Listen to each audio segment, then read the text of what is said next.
Talenzawe Lama Rimuji Dagi Jiwo Benme Denjo Lokan Jimugo, Jesus Kuzan Togi Ngondo Tsel Dozo, Chances of the Ribuji Maki Pano Kiki Kibanamba Mebanango, Negondo Pelwa, Show Sentinangi Sembadan, Loichi Dutchie, what did Chugi Kolo Kodo So.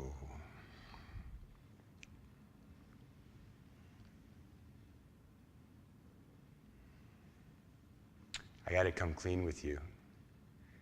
This bowing thing is not just uncomfortable when you do it, it's really uncomfortable when people bow to you, to me. In fact, even when you guys do this, it kind of gives me the creeps. Forget about the full bow thing. If I look stiff, it's not because I'm enjoying it. I'm trying, at least if I can get as close as I can manage to the nature of my mind, there's some merit for you. And you might ask why I've been coming here for 2 years. I didn't tell people, stop, no, don't do that. Which I really would have liked to do. Because it would be taking something valuable away from you. And no one should feel like, oh, they're doing a full bow now, I'm not doing it. It's got to be real, right?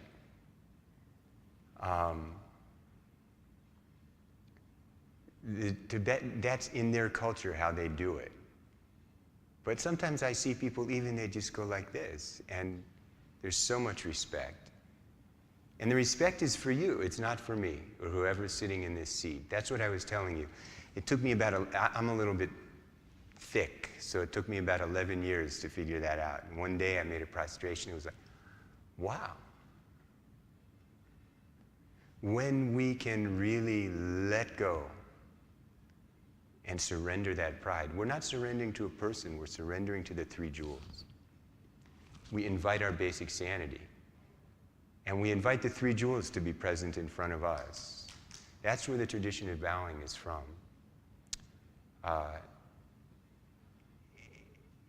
And it's also kind of designed, actually, to humiliate the teacher. Anybody who's sitting up here and thinking of the qualities of the Buddha and the Dharma, and oh my goodness, how could I possibly represent that to you? So then you're inspiring the teacher to try to do his or her best for you.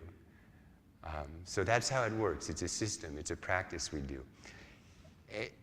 It also segues to, I want to tell you one more thing about the guru before we do our practice together. Tracy and I were having a conversation at lunch, and I wanted to share this with you.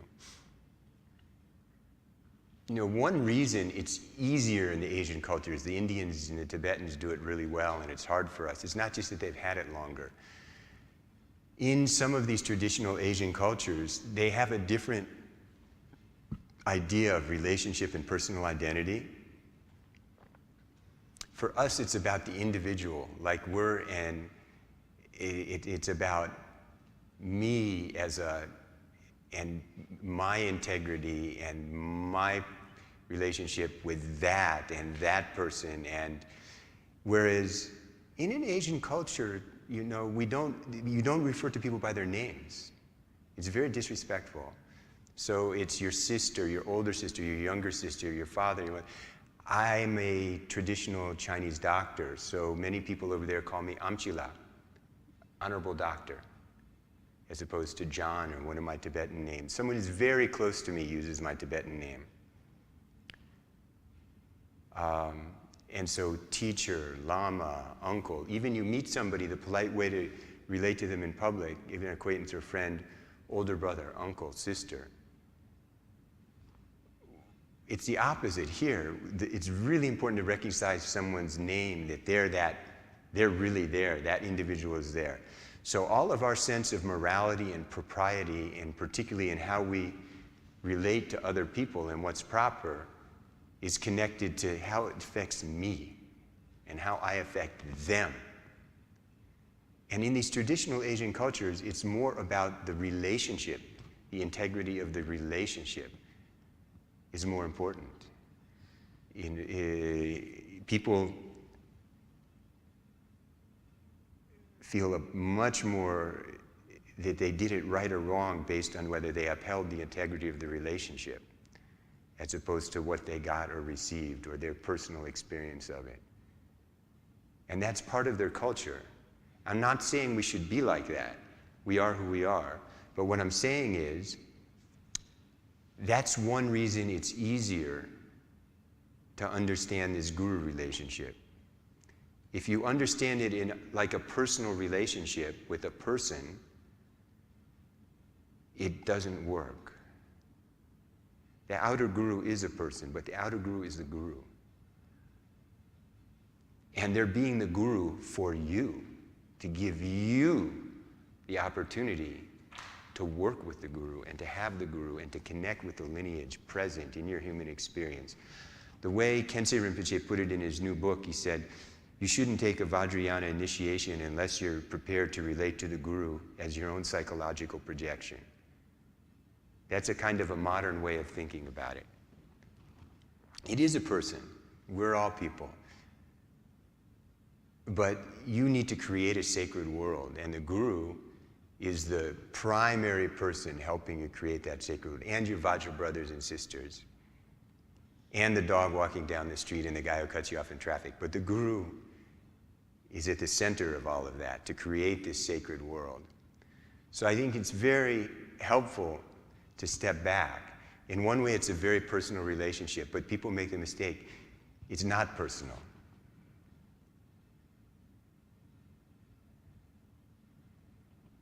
And so your integrity as a practitioner is not so much about your normal values of integrity. It's about maintaining the sacredness of your experience and the sacredness of your relationships. That's how the practice of pure perception works. Does that help? I see some people nodding their heads and some people going,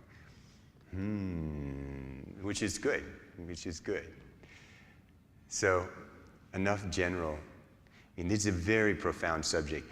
And what I really want to impress upon you is, here's another way to think about it. We hear these stories of many of the great Mahasiddhas of the past, and of unconventional behavior, and gurus giving their disciples a really hard time, or all sorts of things like that. The relationship isn't handed to you at 100%. If you're starting right now at 1%, you're doing really well. A friendship, a partner, a marriage, it develops over time. It's a relationship that we learn. If we could do it, there are people who do it 100% off the bat, and they're extraordinary, and it's like written down in the book, they met their teacher and became the same as him, and then became his in a matter of days or something. It's not how it works for most of us. We have to work at it. And so the relationship isn't handed to us at 100%. If you're starting at 1% now, you're doing fine. And part of doing the Ngondro, and over time, and getting to know your teacher, and getting to know your practice, and getting to know yourself, then you get deeper and deeper and deeper.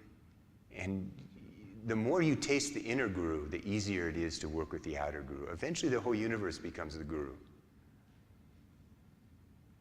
The whole universe is the guru. There's nothing but Buddha nature.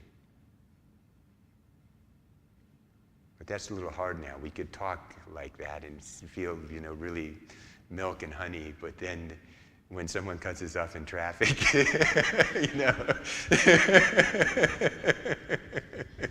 Okay, so we have here, this is a wonderful little book that was put together by Shenpen Dao Rinpoche's center. He's one of Dudjom Rinpoche's sons, the eldest son by a second marriage, and a wonderful Lama who lives in New York. And I think many of you have been doing your practice from this, or Rinpoche gave it to you. Others of you may not have this book. I have my own translation. I'm not telling you should use mine or this. There's a few translations floating around of this. But I want to teach you today from the translation that you have in the handout, because there's some slight differences. The first difference is in the first line here, where it says, homage, unfailing constant protector, guru, you who know. And in this text, it says infallible. So I think that's a really bad translation, and it's in most of the translations I've ever seen. And I think it comes from a lack of familiarity with the cultural context of language. Infallible is the Pope. It's a term from our history. It's sort of like a political decree.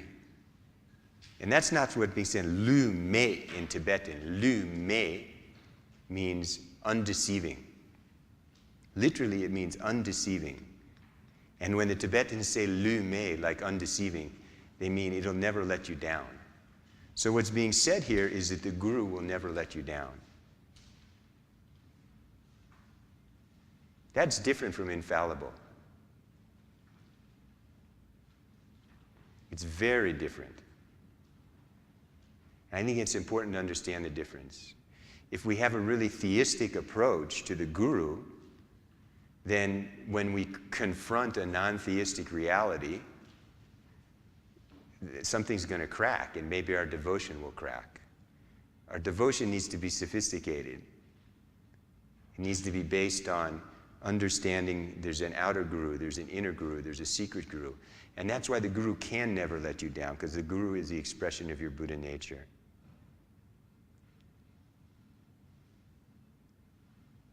If you really connect. An outer Guru is there to help you connect with the inner Guru and the secret Guru. And that's why it's really important. You need a Guru you can work with. I've met many wonderful Lamas over the years, and I was just like, I'm so happy I met them. I keep your perception. But something is, I didn't want to go farther. We didn't have karma. You don't have karma. You have to have a karma that you can work with the teacher and the teacher's manifestation in the world. But once you make that commitment, then you really trust the teacher and the three jewels. Teacher is the embodiment of the three jewels. Can't let you down. That's what unfailing means. Not infallible, like, is never going to get a traffic ticket, or is never going to give you some advice that doesn't work out the way it should. It's very different. If you think infallible, you're going to bounce up against that one day and really have doubts. Unfailing, lume, undeceiving. And then I use the word guru, which I want to rehabilitate. Because Lama means guru anyway. So anyway, let's do this in English together.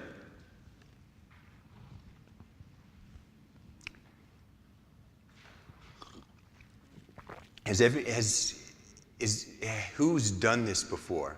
Done this practice before?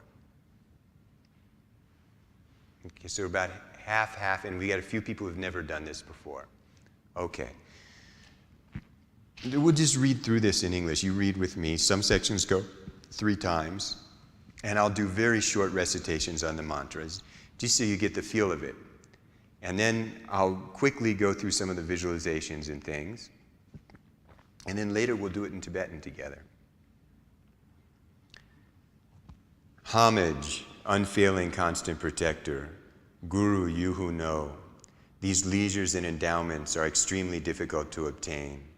Everything born is impermanent and bound to die. Positive and negative actions are causes which have inexorable results. The 3 realms of cyclic existence are an ocean of suffering. Remembering this, may my mind turn towards the Dharma.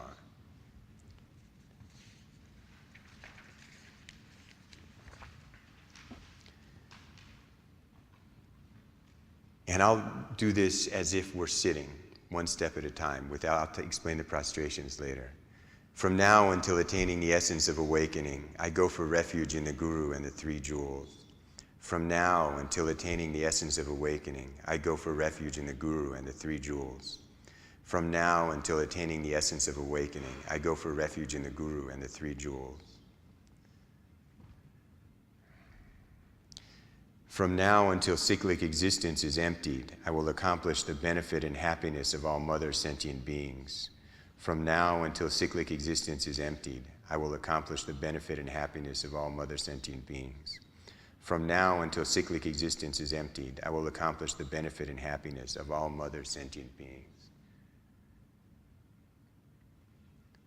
The bodies, wealth, enjoyment, and splendor of all my lifetimes, in order to complete the two accumulations I offer to the three jewels. The bodies, wealth, enjoyment, and splendor of all my lifetimes, in order to complete the two accumulations I offer to the three jewels. The bodies, wealth, enjoyment, and splendor of all my lifetimes, in order to complete the two accumulations I offer to the three jewels.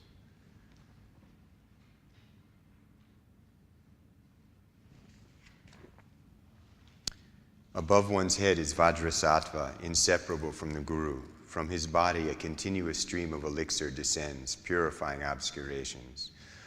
Om Benzar Sato Samaya Manupalaya Benzar Sato Tenopa Tishta Dido Mebawa Suto Kayo Mebawa Supo Koyo Mebawa Anurakto Mebawa Sarva Siddhi Me Prayata Sarva Karma Sutsami Siden Shriya Kuru Hung Ha Ha Ha Ho Bhagawan Sarva Tata Gata Benzar Mame Munsa Benzar Bawa Maha Samaya Sato Om Benzar Sato Samaya Manupalaya Benzar Sato Tenopa Tita Dido Meba Suto Kayo Mebawa Supo Koyo Mebawa Anurakto Mebawa Sarva Siddhi Me Prayata Sarva Karma Sidendriya Guru Hung Ha Ha Ho Bhagawan Sawa Tata Gata Benzir Mame Munsa Benzir Bawa Maha Samaya Sato Om Benzir Sato Samaya Manupalaya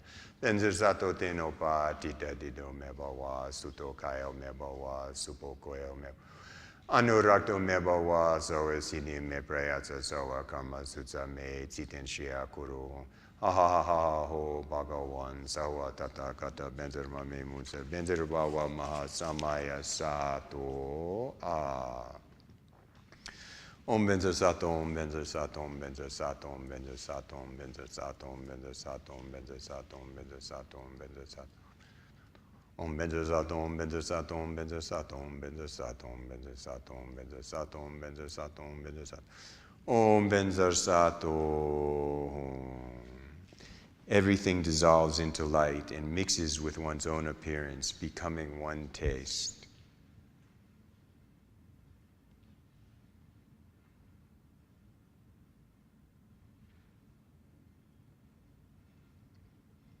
Oneself is Vajrayogini. In the space in front is one's root guru arising in the form of Padma. Embodiment of all the awakened beings of the three times without exception, sublime root guru, to you I pray. Hold me with your compassion throughout this life, the next, and the intermediate state. Bestow your grace ceaselessly throughout the three times. Om Benzaguru Pema Siddhi Om Benzaguru Pema Siddhi Om Benzaguru Pema Siddhi.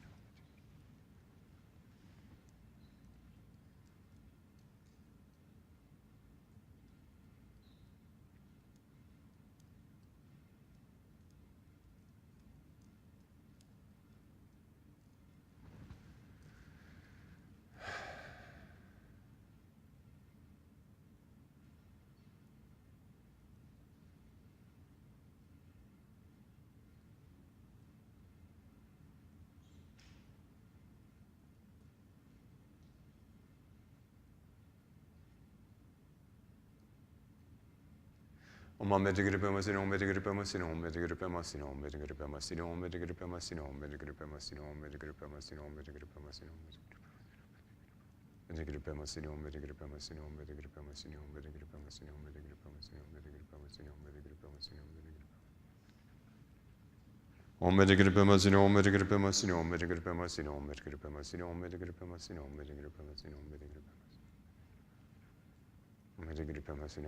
Siddhi Om Benzaguru Pema Siddhi Om Benzaguru Pema Siddhi Om Benzaguru Pema Siddhi Om Benzaguru Pema Siddhi Om Benzaguru Pema Siddhi Om Benzaguru Pema Siddhi Om Benzaguru Om Benzaguru Pema Siddhi Om Benzaguru Pema Siddhi Om Benzaguru Pema Siddhi Om Benzaguru Pema Siddhi Om Benzaguru Pema Siddhi Om Benzaguru Pema Siddhi Om Benzaguru Pema Siddhi Om Benzaguru Pema Siddhi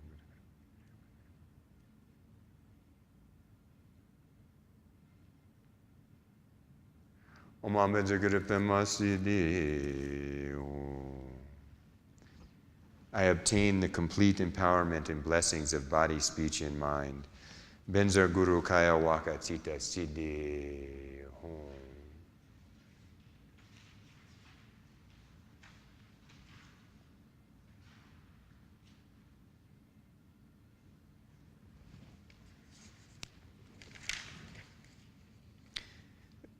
The Guru dissolves into light and is absorbed into oneself, the inseparable state. Behold awareness emptiness, the reflexive face of the actual Guru.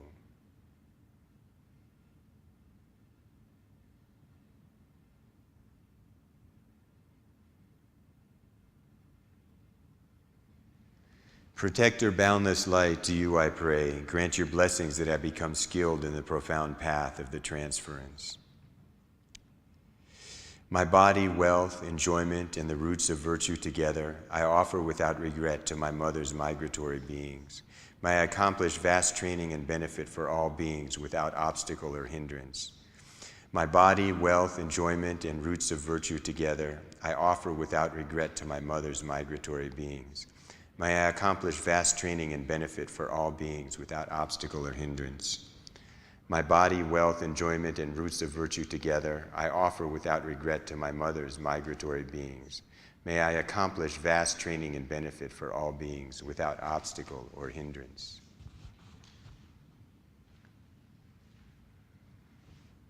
So that's it. It's not too onerous.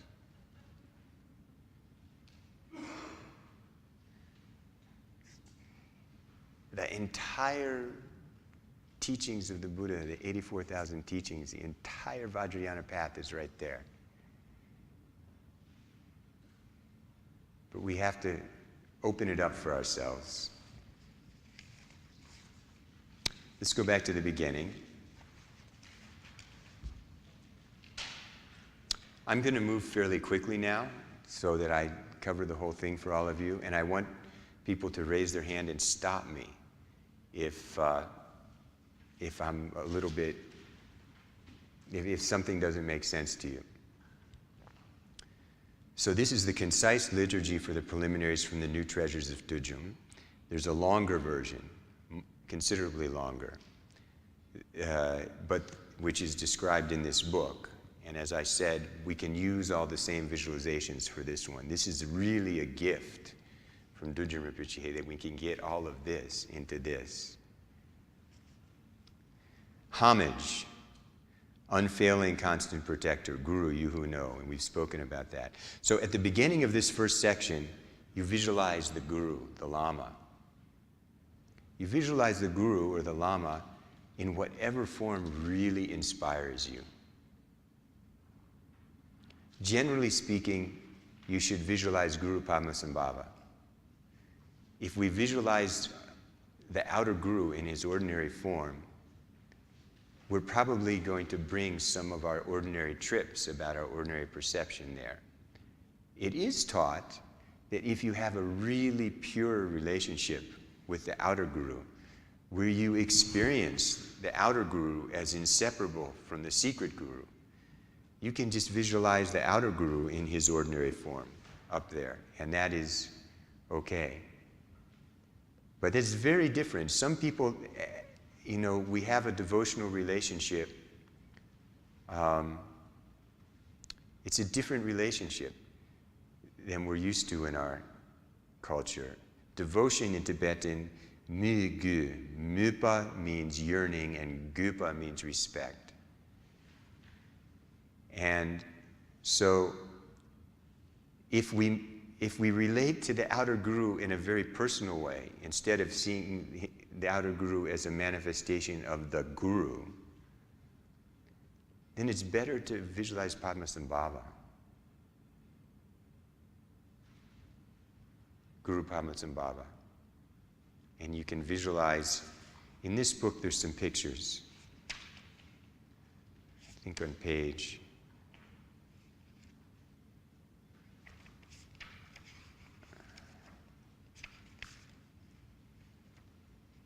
I think on page 33 is a picture of Guru. You can put Guru Padmasambhava like that is Nangsi Dzyonon. There's another picture on page 33.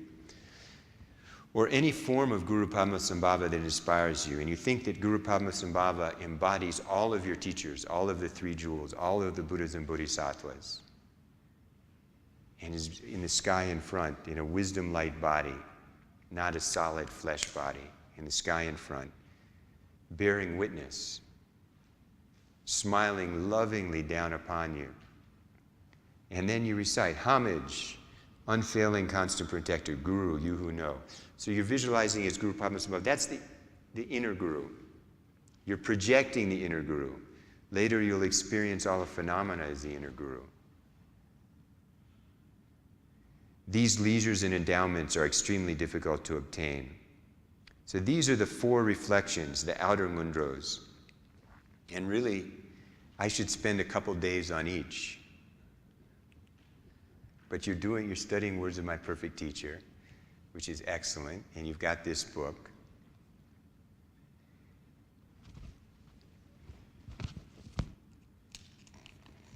The traditional explanation for the leisures and endowments is that leisure means you're not born in the hell realms, the hungry spirits realms, the animal realms, the barbarians realms, the long-lived gods realms.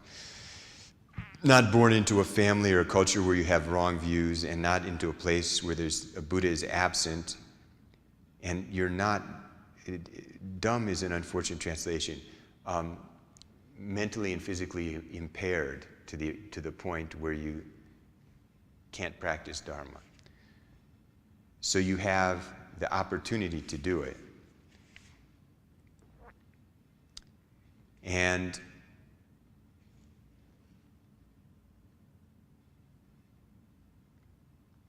I spoke at length last week, some of you were here, about the 6 realms. Yeah.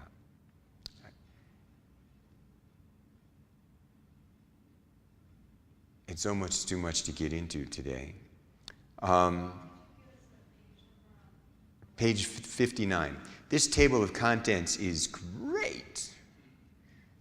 The table of contents is going to give you the subheadings of each chapter, which is very useful. These are the 8 states of lack of opportunity.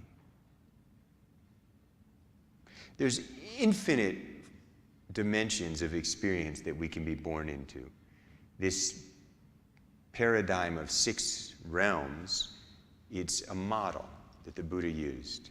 And even if you read Words of My Perfect Teacher, at the end of the chapter it says, of course the range of sentient beings is infinite. This is a useful model. We've all experienced being so angry and uptight and ornery and pissed off that even when people who love us try to say something nice and help us, we experience being attacked. That's a hell realm. If after you die, when your consciousness is in the transition to grabbing onto a new body, that kind of emotional experience dominates you, you're going to create a projection of a body and an environment that's like that, which is usually for us, hopefully, a momentary experience, or at least not more than a few days. But imagine that magnified. That's what a hell realm means. And then the hungry ghost realm is more like constant addiction. And the animal realm is when stupidity gets out of hand and dominates. Animals, they have intelligence, but they have limitations on their intelligence and capacity that we don't. We have this extraordinary combination of mind and body, and as a result, we can use it to tremendous advantage, or we can really do harm as human beings.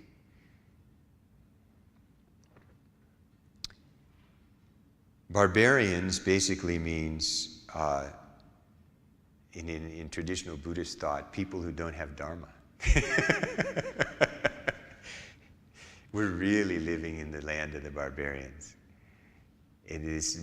Materialism has completely taken over. And then the long-lived gods. Now this is the thing, when you look at the 6 realm schema, oh, wouldn't it be great, all the descriptions.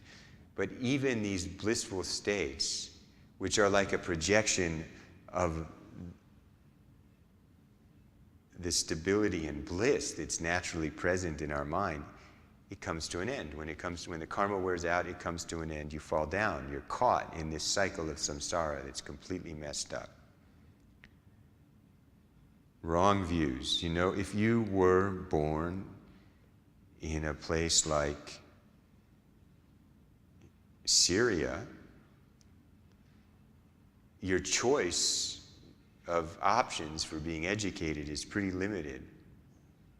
And you're very likely to end up with an ideology, a religion, a set of convictions that would not be conducive to freeing yourself from samsara. If you're born into a family in the United States that has very strong negative attitudes, materialist or religious or whatever it is, that really kind of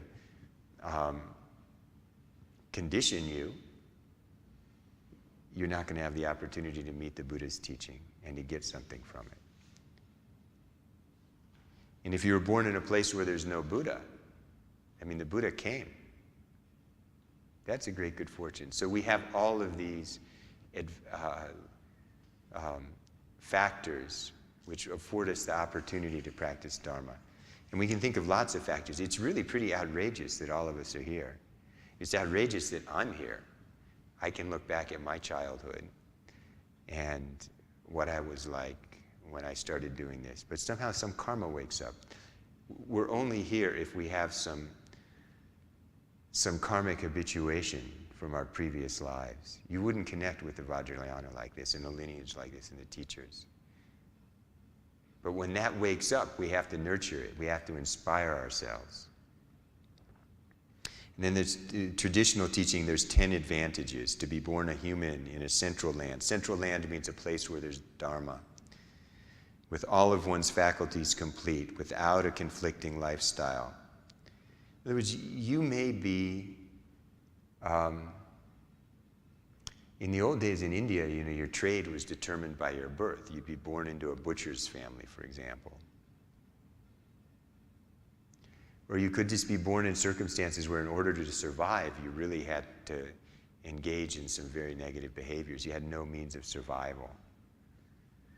Livelihood that didn't accumulate a lot of negativity. And you have faith in Dharma. Your positive karma is waking up. Those are the advantages that pertain to yourself. And then there's circumstantial advantages pertaining to the other circumstances. A Buddha has come. A Buddha taught the Dharma.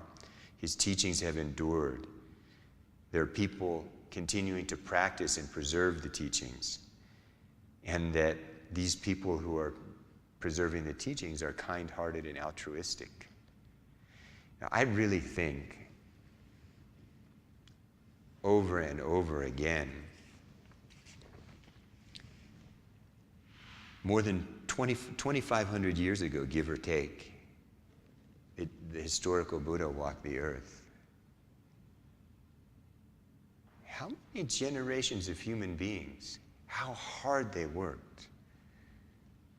The teachers, the students, the patrons, the great yogis, the scholars, the ordinary people who clean the floor.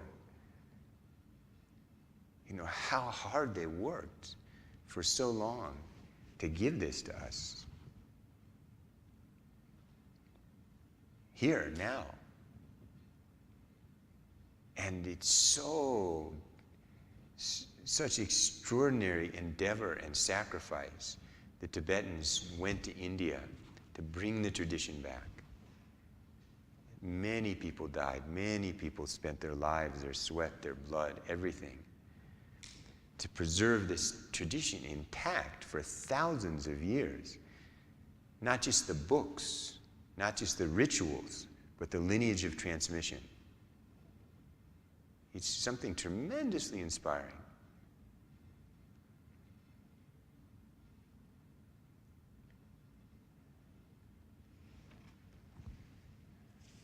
The lineage of realization is still alive. How hard did people have to work to preserve that? To keep it pure. So that's the first thought. The four reflections, the concise liturgy for the preliminaries from the New Transliteration of Buddhism is arranged here in sections according to the meaning. First, the preparation is to recite the four reflections that reverse one's attitude. So the first line, you visualize the Lama and invoke the Lama. Then the first reflection is on the leisures and endowments, which are extremely difficult to obtain.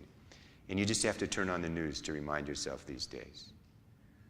Look abroad, look here, look around you. Incredibly fortunate situation that we have the opportunity to do this practice. Then, everything is born. Everything born is impermanent and bound to die.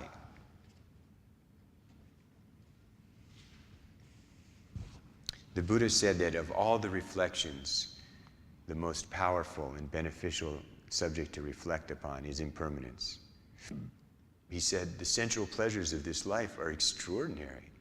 If it wasn't for impermanence, I would enjoy them endlessly. He had it all, and he walked away. You think you're walking away from something to spend your weekend here?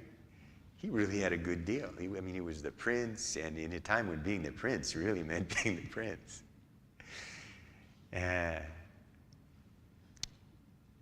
It's all impermanent. It's like a dream. It really helps your practice to cultivate that sense of it's like a dream. It all changes. I think most of us in this room are old enough to sort of have really started to have that get in our faces. How much longer do we have on this earth? All the hopes and dreams, all the efforts, career, relationships. Yeah, you get something from it. But it's very transient. Nothing ever works out like we expect it to. The people we want to be with, we can never spend time with them. The people we don't want to be with, we're stuck with them. It's impermanent. Impermanence can be very depressing. Impermanence can also be a relief. If you just accept that, nothing is such a big deal. Even our ignorance is impermanent. Our delusion is impermanent. Our bad behavior is impermanent. Samsara is impermanent.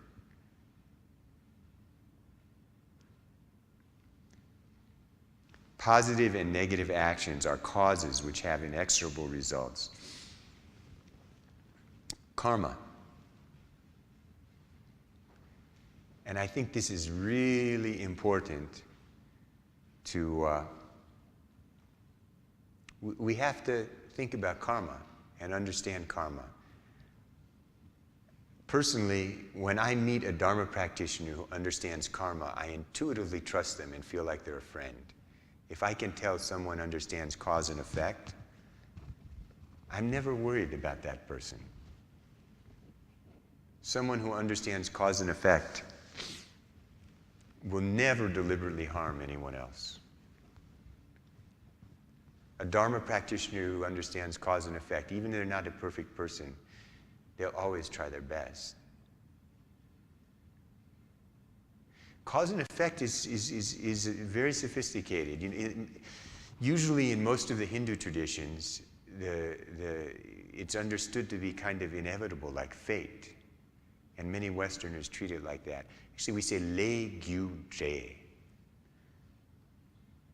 The cause and effect of actions.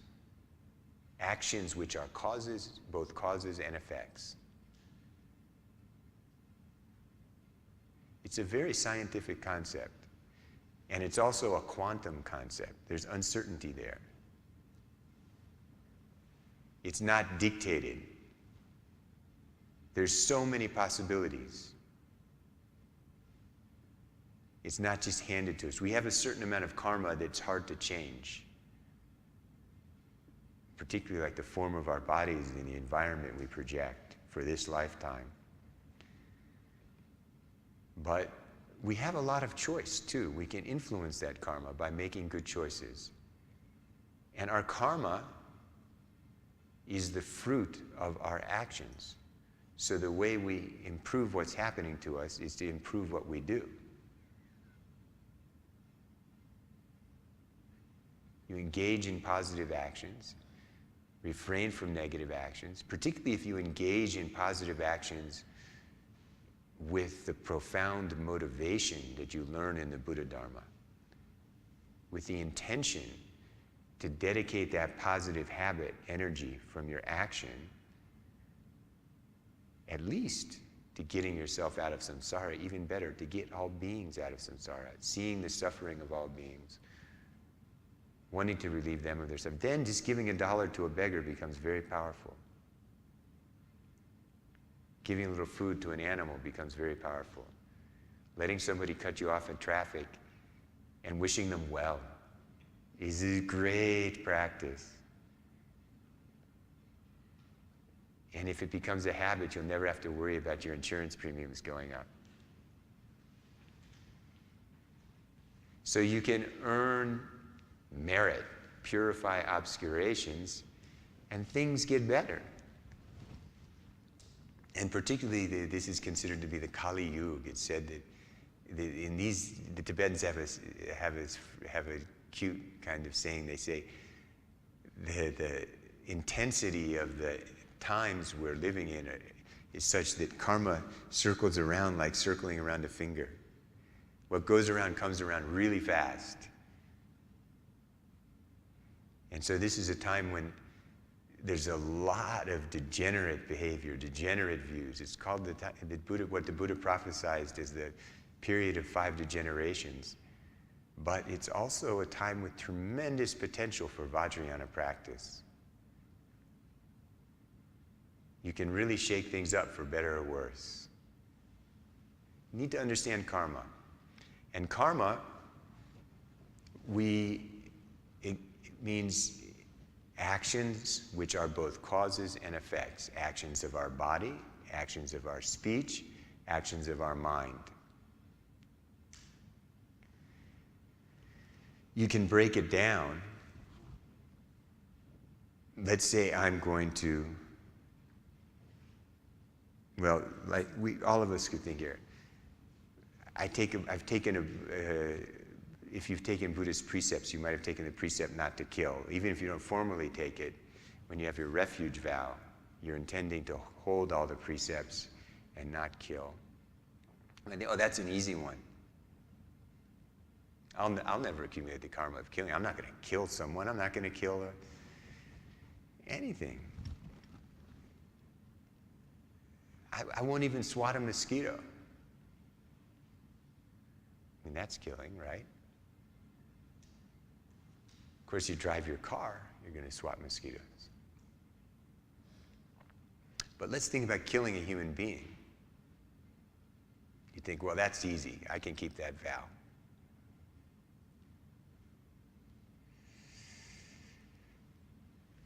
First, for a fully characterized action, there's 4 components. First component is you recognize another sentient being. Say Frank. Frank is sitting right there. Second component is you develop the intention to do something. So in this case, I'm going to kill Frank. That's just a thought in your mind, right? Third component would be whatever action you do to achieve that. And the fourth component would be that it was successful. So every action, to the full karma, the full weight of the action requires those 4 factors. But even if 2 or 3 factors are present, there's a karmic result. So if you were to think like, oh, that horrible dictator, I wish he were dead. Well, 2 factors are complete. And then if you say, hey, and they bombed him, that's great, you're rejoicing in the 3rd factor. And if they got him and you say, good riddance, you're joining into the 4th factor. It's killing a human being. We have this trick we do with ourselves, labeling bad and good. This person is bad, so if a bad thing happens to him or we do something, it's okay. In the Buddhist tradition, you know, we would never wish harm on anyone. Ever. You might have to take an action that outwardly appears harmful to protect someone or to protect others. It has to come from compassion. Excuse me.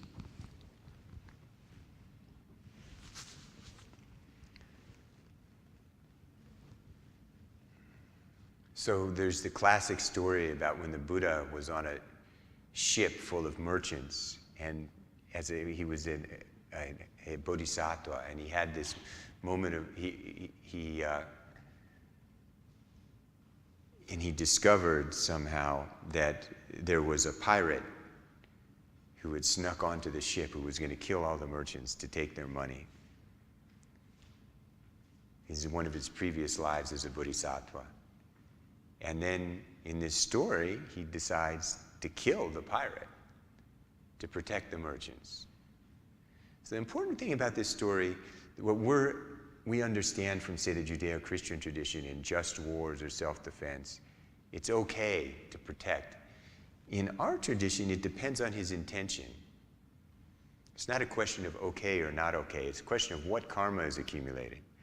So the Buddha had the motivation, wow, this pirate is going to accumulate tremendous negative karma by killing people. Not only do I want to protect these other people, but I want to protect him from the consequences of this negative karma. And in order to do that, I'm willing to take that negative karma of killing onto myself. I accept it. To protect the pirate and his victims. And it said with that intention, killing the pirate, he purified tremendous obscuration and accumulated tremendous merit, positive karma. It actually became a positive act. But if you think, oh, I'm going to get merit by taking, then it's not a positive.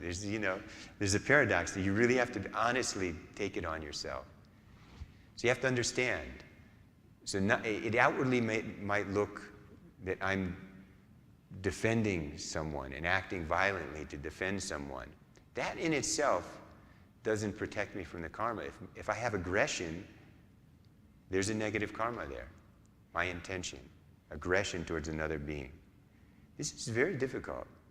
And we have this trick we do in our society, or those are bad people, bad countries, bad them, whoever them is bad. And therefore, if I have aggression, it's okay, it's justified because they're bad. And then I'm good, and then when I'm doing something good. But my mind might not be good. And the karma depends on that, not just on the outer action. The intention is very important.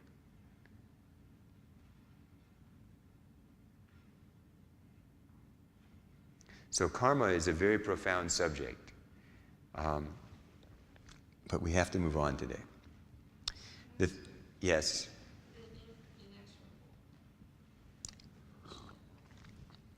Inexorable is a translation. The question was this word inexorable. Positive and negative actions are causes which have inexorable results. It's lu wa mei, the last few lines, which is the same as lu mei in the first line, right? I translate that as unfailing. The guru is unfailing. It's the same word here. Literally, it means undeceiving. Positive and negative actions are causes which have undeceiving results.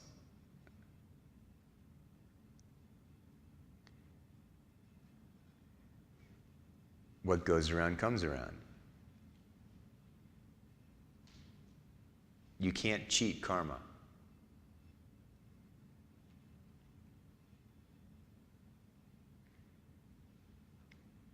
As long as you're trapped in dualism, you can't cheat karma. There is a way out. A Buddha doesn't accumulate karma. If you've really gone all the way, There's no dualism. There's no self. It's all, the karma is a projection. It's all a projection. But until that point,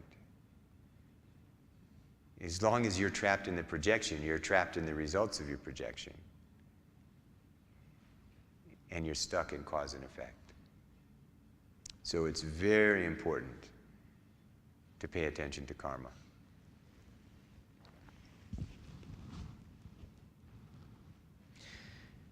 The three realms of cyclic existence are an ocean of suffering. And again, this word suffering, you could say an ocean of unsatisfactoriness. Yes, there's suffering, but there's many kinds of suffering. There's a suffering of change, and then what we call suffering upon suffering, which is kind of like you're in the shopping mall, your purse gets stolen, you get back to the car, and there's a parking ticket and a boot on the car. One thing after, it's like, is anybody of the vintage of the early Saturday Night Live vintage, you know? If it's not one thing, it's another. Remember that? Roseanne and Dan? That's called suffering upon suffering. But the fundamental suffering is what I was trying to communicate to you earlier today. It's just messed up. It doesn't work. And even when we have the illusion of everything going well, we're reinforcing this vicious I habit, ego habit, that's going to make us suffer. That's the origin of suffering. It comes to an end. It's possible to, liberation is possible because it's possible to bring that to an end. That's the third noble truth, right? Suffering, origin, cessation, and path. And then the fourth one is the path to do that. That's what the Buddha taught.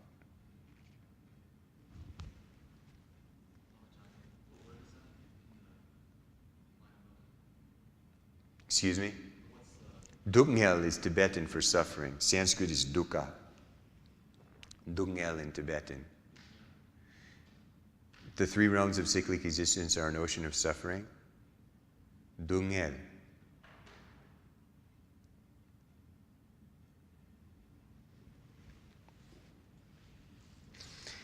Remembering this, may my mind turn towards the teachings, turn toward the Dharma. Teachings here means, is translation of Dharma.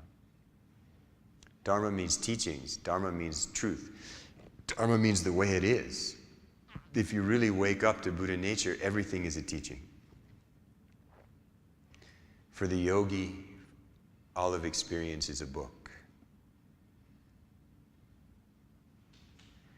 But for us, a little bit of teaching is helpful. So we do this. The Lama, we ask the Lama to bear witness in the sky in front, Guru Padma Sambhava, or sometimes the form of our own kind teacher, if we're really relating to that in a pure way.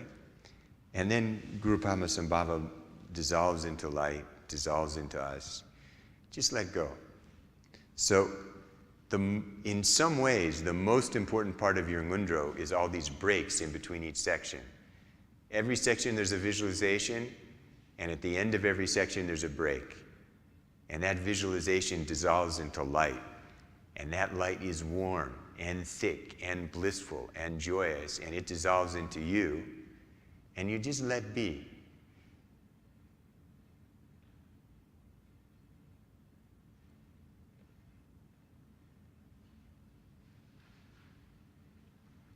It's okay if it feels good.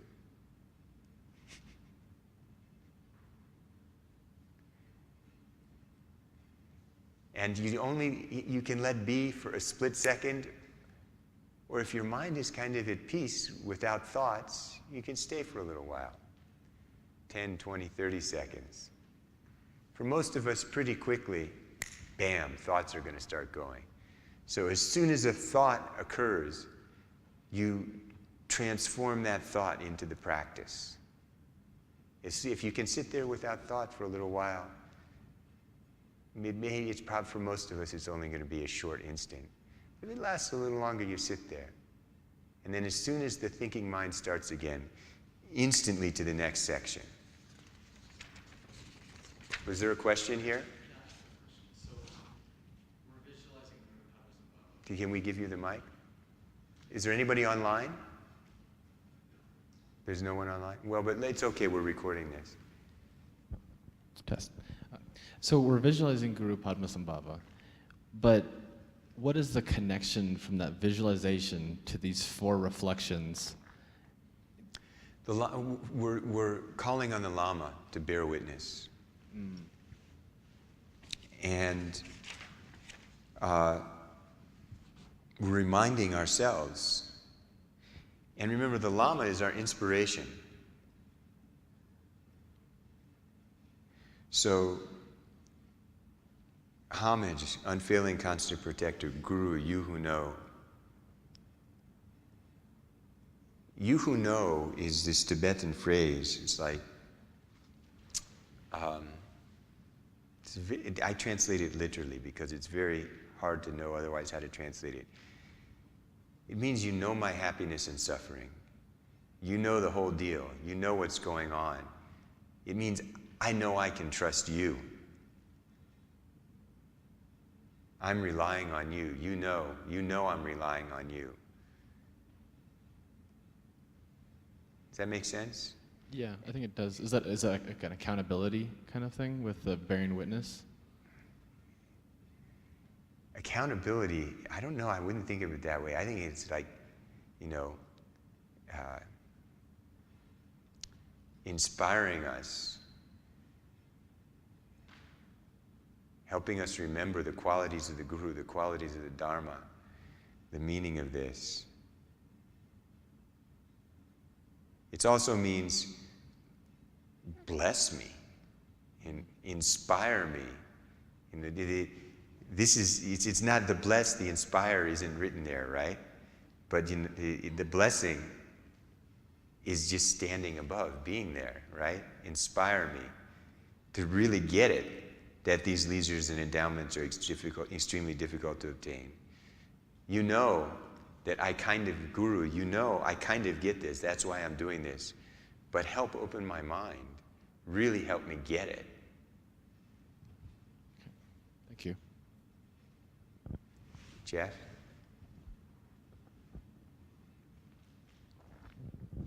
When we visualize the Guru, we can visualize a combination of outer, inner. You visualize the Guru in whatever form inspires you. We can even throw in the secret Guru, right? Well, that's not a visualization, right? Well, I mean, if you're tasting the secret Guru, you don't need to ask any question. You can get kind of a general feeling of that, though, along with the... Yeah, and in fact, in this book, and sometimes there's that prayer, glorious Ngondro teacher on a lotus flower above my head. Please remain on a lotus flower above my head, and I got to learn. I need to remember, now. I need to memorize all this stuff in English. Sometimes people do that first. Here,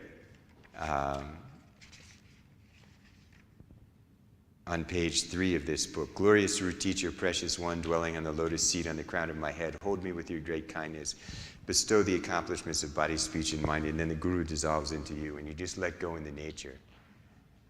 If you can do that, or you can just bring it here. You can really, before you practice every time, and you'll see in here, after the section on how to receive a teaching, there's the chapter on the general preliminaries for every session of practice. And it says, basically, go to a quiet place where you're not going to be disturbed. And then we all have some kind of ritual that we start with. So it's good to clear the stale breath and just meditate for a moment.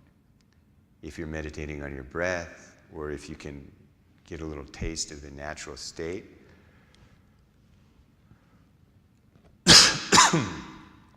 That's good. But for the visualization, you want to visualize Guru Padmasambhava. Or if you visualize if you have a particularly close relationship with one of your teachers, your outer gurus, When you visualize that guru, you're still visualizing all of your teachers, everyone who's given you Vajrayana teaching, in that guru.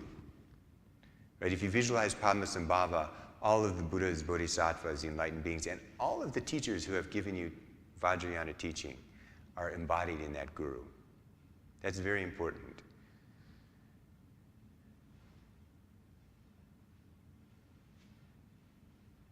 There's at the end of the section on relying on a teacher here, there's a quote from the Tantras that says, if someone has given you just a word of Vajrayana teachings and you don't see them as a teacher, you'll be reborn 100 times as a dog. And you might be thinking, oh, shit.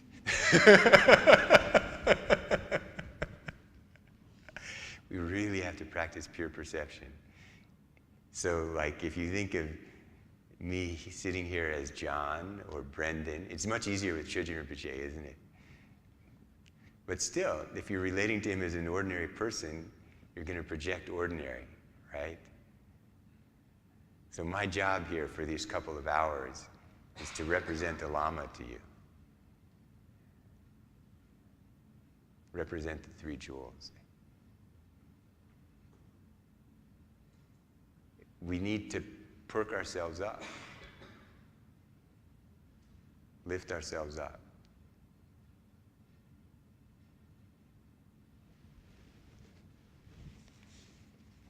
I'm looking more towards this side of the room. I'm sorry, there's more people over there.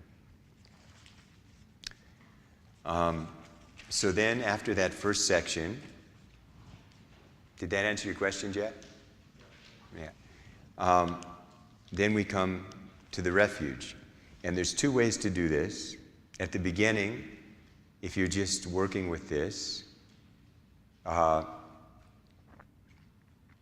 you can recite this sitting. And if you can't do prostrations, you can recite this sitting 100,000 times, or 3 times per session, and accumulate 100,000 that way. I see, is everybody familiar? Who's not familiar with the accumulating 500,000 thing? Okay. In one way, numbers don't really matter at all. And when you start doing the practice, you just go through it. But then there's a tradition of trying to accumulate 100,000 refuge prayers, 100,000 bodhicitta prayers, 100,000 prostrations, 100,000 mandala offerings, 100,000 of the long mantra of Vajrasattva, and then several 100,000s of the Guru Yoga mantra. In one way, the numbers really don't matter, but that creates a discipline for us. And generally speaking, if you've done those accumulations, you're considered to have done the Ngondro, which doesn't mean you stop, but it's kind of like having passed your first Vajrayana entrance exam. In the old days, you wouldn't hear a word of meditation teachings till you'd done that. Things are a little looser now. But I can guarantee you put the effort and do more practice, your mind changes. And I gotta get these aren't right. And as you can see, I'm trying to decide whether to take them off or to look over the top of my glasses at all of you guys. Your mind changes. Your mind becomes more workable. So at the beginning, just play with this. Don't worry about the numbers. But then, if you can set out to do the 5 accumulations of 100,000 and to do 1.3 million Guru Yoga, the Guru Siddhi mantra at the end, it would be very good. And I guarantee you, once you've done it, you'll notice a difference. There's a question there.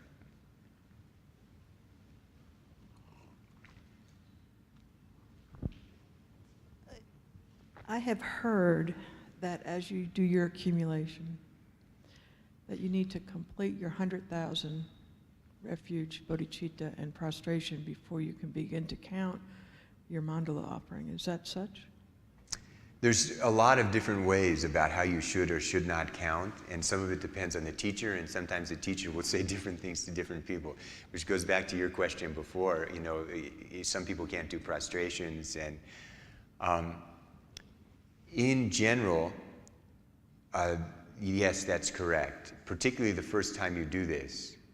What I would suggest to you is you do the whole practice every day. And if it's a tough day, you can really whip through this pretty quickly in the first thing in the morning, in 10 minutes. But then when you do accumulations, you start on the refuge, the bodhicitta, with the prostrations. And that's the other way here, is when you the 2-line refuge prayer at the top of page 2, the first 2 lines is done when you go down with the prostration. And then the 2 lines of bodhicitta, developing the motivation. From now until cyclic existence is emptied, I will accomplish the benefit and happiness of all mother sentient beings. On the way up. So you're getting your refuge, your bodhicitta, and your prostrations all as one unit. And you should accumulate those before you start accumulating the others. That would be the standard way to do it, unless there's a reason for an exception, which you'd have to talk to Rinpoche about. I can't sign that pass. But it is also good, and I'll get there, to do a certain amount of Vajrasattva mantra and Guru Yoga mantra every day. Like, once you've gotten used to it, right now doing the Vajrasattva mantra, it probably feels daunting to a bunch of you, but once you've done a few 100,000, it's pretty quick. And so once you're used to this, as a daily practice, it would be good to do 100 of those and 1,000 of the Vajraguru every day, once you work up to it. It doesn't take so long. You can do this whole thing with 100 Vajrasattva and 1,000 Vajraguru in like 15, 20 minutes. It's really not so hard. Or maybe a half hour if you're not so fast with mantras, but it's not so difficult. But at the beginning, the first year or two, it might be difficult until you trained yourself to do mantras. So,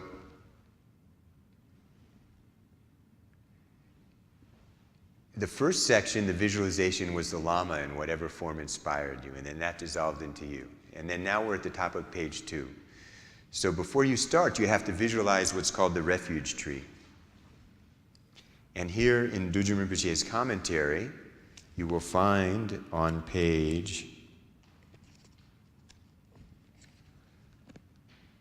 158,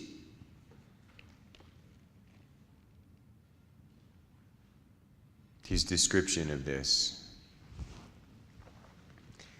In a secluded place, so that means some part of your house where you're not going to be disturbed. If you live alone, it's easier. If you have a partner, your partner has to know you have your practice place and you don't get disturbed there. You have your space and you have your time. Sit on a comfortable seat and with your body at ease in the correct posture and your mind utterly relaxed, meditate on the following visualization. Consider your environment as a vast, pure Buddha field. The ground is even. Giving means it pushes back slightly when trodden underfoot and springing back when one lifts one's foot. Through a landscape of rivers flowing, so there's a sense of softness. All the appearances are soft and gentle. Through a landscape of rivers flowing with nectar, of wish-fulfilling trees and fresh meadows with many-colored flowers, saffron crocuses and green grass, different species of sleek-coated, intelligent, contented deer stroll peacefully. Actually, it's said that the sound of the leaves rustling and the birds singing is the self-arisen sound of Dharma, which the deer and the other animals are listening to. And deer are this quintessential example in Buddhism because they're gentle. They're very gentle animals. They don't harm other animals. Here, in short, all the characteristics of a Buddha field are perfect and complete. It is utterly beautiful and delightful. So every sense, sound, self-arisen sound of Dharma, from the birds, from the rustling of the leaves, from the gentle breeze, everything is glittering like the ground like 5 colored jewels. But it's soft and beautiful. And it smells good. Sounds good. It smells so good that it tastes good. In the center of this is the immaculate lake Dhanakosha with its 8 perfect qualities. So this is a classic Indian idea of good water. Good water is cool, sweet, light, soft, clear, odorless, soothing to the stomach, and doesn't irritate the throat.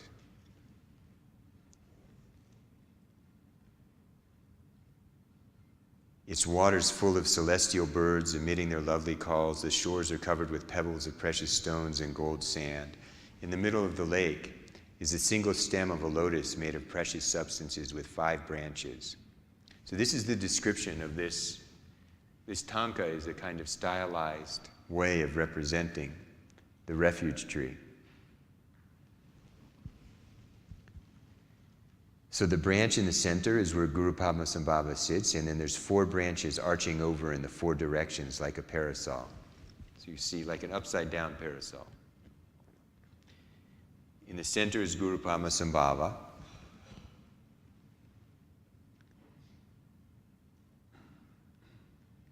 And this fills, the branches spread to the 10 directions and fill the whole of space. They're bent under the weight of their abundant and perfect flowers and fruits, bedecked with all kinds of beautiful ornaments. Golden chains spread from one branch to another, garlands of flowers and many-colored silk hangings, jeweled filigree ornaments, and gold and silver bells and tinklers, from which, with the slightest movement of the wind, the sound of Dharma clearly resonates. So there are many, many teachings with all kinds of technical names and distinctions in the tantric tradition about visualization. But I like to summarize it into 2 styles of visualization: the house of cards style and the acid trip style. So the house of cards style is when you hold on to each little detail. If you're not used to this, you can imagine each of these little things and then put it all together. It's tremendous mental effort. There's some benefit, though, in getting all of those memes loaded in. And you can actually develop some stability of mind by being able to hold that. But all that mental effort in holding is also, it's a very fabricated thing. And actually, this is a description, a very stylized description of the self-expression of Buddha nature. The pure color, light, form, sound of primal knowing, self-expression. So we want to alternate between that kind of house of cards visualization and just letting it be an acid trip. There was a wonderful story about Milarepa. One of his main students was Rechungpa. And Rechungpa was from a very wealthy family. Milarepa was this beggar yogi just sort of sitting by the side of the road. And he had some tattered cotton cloth around him. And Rechungpa walked by in a nice leather coat, all decked out in his finery, and didn't even pay any attention to Milarepa. But Milarepa, with his clairvoyance, could tell this was a special person. This is somebody who could really practice the Dharma. He had a sense. So he flew ahead. And then a few minutes later, he was a master of yoga, of the yogas of the winds and the channels of the drops. Milarepa was about the greatest master of those yogas there ever was in Tibet. And he flew ahead. And then a few minutes later, Rinpoche was walking down the road and like, hey, didn't I just pass you? Who are you? And they have a back and forth. And Milarepa kind of teases him.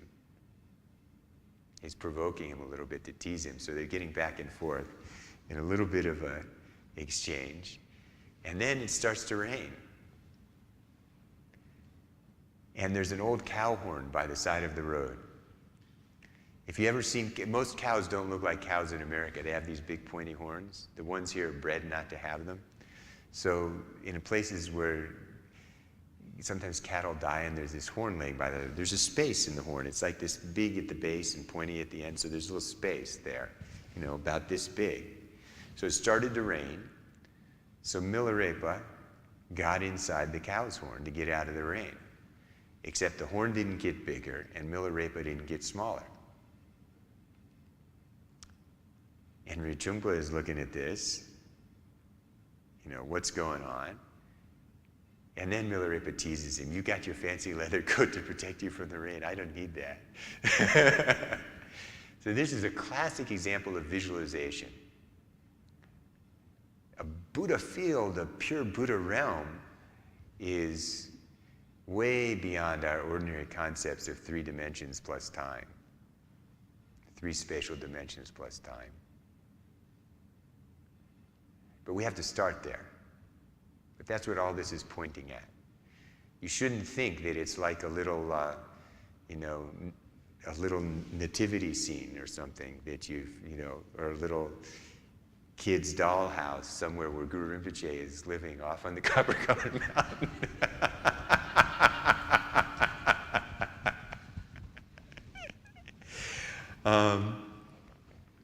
A copper-colored mountain is in your heart. Guru Rinpoche is there, you will find him. But we start with the external projection. So,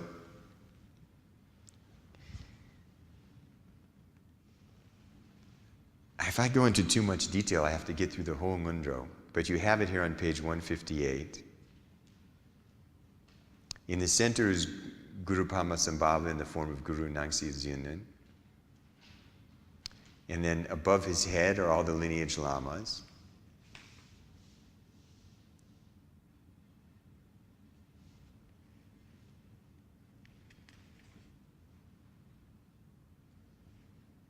And then on the 4 branches, on the front, is the 4 branches contain various aspects of the 3 jewels. So, one aspect of the Buddha is the mandala of Vajrakalaya and all the other Yidam deities. These are the devatas, the meditation deities. I like to say devata, deities not quite correct, that one meditates upon in Tantric Buddhism as different expressions of Buddha nature. And then on the right-hand branch is, again, the Buddha, but this time Shakyamuni Buddha and all the 1,000 Buddhas of this fortunate eon. On the left-hand branch is the Sangha, the great Bodhisattvas and also the Arhats of the Hinayana. And in the branch in back is the jewel of the Dharma. This is all in great detail after page 158 here. So at the beginning, you visualize as best you can, and main thing, if you just think, you feel Guru Padmasambhava is there. There's a presence. And slowly, slowly you build the visualization. And then in the presence of Guru Padmasambhava and this manifestation of the 3 jewels, you take refuge. If you're just sitting, you do we're on the top of page 2, you do these 2 lines 3 times, and then the field of refuge dissolves into you, and you just let be. And then you do the 2 lines of developing the motivation, the bodhicitta, 3 times, and then the field of refuge dissolves into you again. And then the field of refuge appears again, and you do the mandala offering. But if you're going to do prostrations, then the way you do it is you visualize the field of refuge, and you get up, and as you do prostrations on the way down, you do the refuge vow, and on the way up, you do the bodhicitta vow.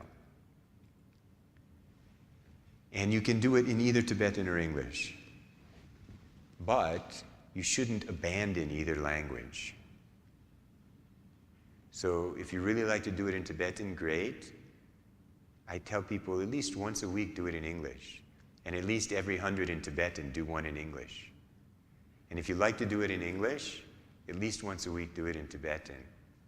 And every 100, at least do one of the 100 in Tibetan. You're not losing either language. Nick, you had a question? Unless Rinpoche gave you very specific instructions otherwise. You know, Rinpoche and I are going back and forth. I've asked him about what he wants me to tell you about this several times and haven't gotten a straight answer. Sometimes some people he's told, do it in Tibetan and English together. And if you want to, you can. I find even when I tell people to do that, a lot of people end up doing the English, or other people just end up doing the Tibetan. And so at the very least, because it's twice the time, right? At the very least, I really don't want you to completely abandon either language, because I think there's a blessing. This actually came from the pure speech of Guru Padmasambhava. Dudjom Lingpa, previous incarnation of Dudjom Rinpoche, in pure vision, received this short Ngondro. He had a vision of Guru Padmasambhava. There's different kinds of treasures. This is called the Dagnang, pure vision. And then it's included actually in the volume of Troma teachings. And then Jigdo Yeshe Dorje, the reincarnation of Dudjom Rinpoche, our teacher's teachers, he just added these subject headings to it. This is a very, the words themselves are symbols, right? It's all symbols, but those symbols are very blessed. So would it not work if you did it in English? No, it can work. It's also a symbol, and there's a connection, and you've had the transmission from Rinpoche, and you have an intention. But there's some power to those original Tibetan symbols that Guru Rinpoche spoke to Dudjom Lingpa. So with the terma, it's good to not completely abandon the Tibetan. At the same time, if you don't understand it, and you're reading transliteration, not quite Tibetan, right? So it's really important you understand it. So I think everybody has to find their own way to do this that inspires you. Because your inspiration and your pure intention is the main part. Nick, you had a question? Yeah, so the question kind of goes along the lines of that. So you talk about...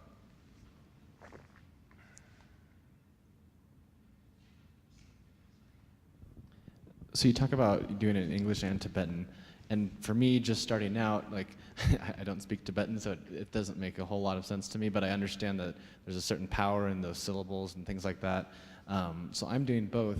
But for the accumulation part of it, and I haven't started that because I don't feel like I have a good grasp for the concept yet, how important is it to, when you're just going through, because I hear some people and they say the Tibetan words extremely fast, and like, how much of it is just saying it, and how much of it is actually understanding every single time that you're saying that phrase? And what's the importance of it? The way language works is once you're familiar with it, you can say it very quickly and you do understand the meaning. But that's why I don't want you to lose the English. So do it the amount of times as quickly as you can, but without losing that meaning. Yeah, okay. Yeah, and that's why if you like to do it in Tibetan, and it's easier to do the 100,000s in Tibetan, it flows much faster, right? And particularly when you're doing prostrations, but every 100 do it once in English, so you don't lose that. And it also refreshes you when you change up like that. It refreshes your intention. Meaning has many levels, right? Should we take a 5-minute break? Yeah, let's do it.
So,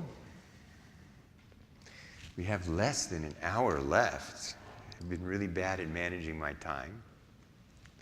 And I want everybody to get out of here knowing how to do the Ngondro. So,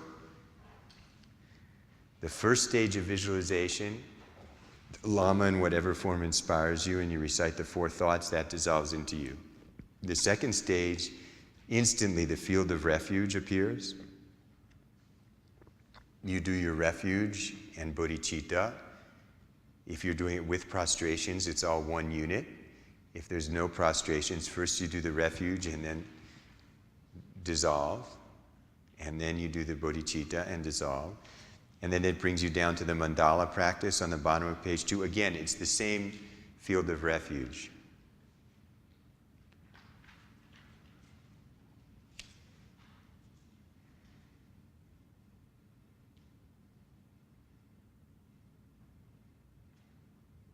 And with the mandala practice, the body's wealth, enjoyment, and splendor of all my lifetimes, in order to complete the 2 accumulations I offer to the 3 jewels. There's a mudra we do,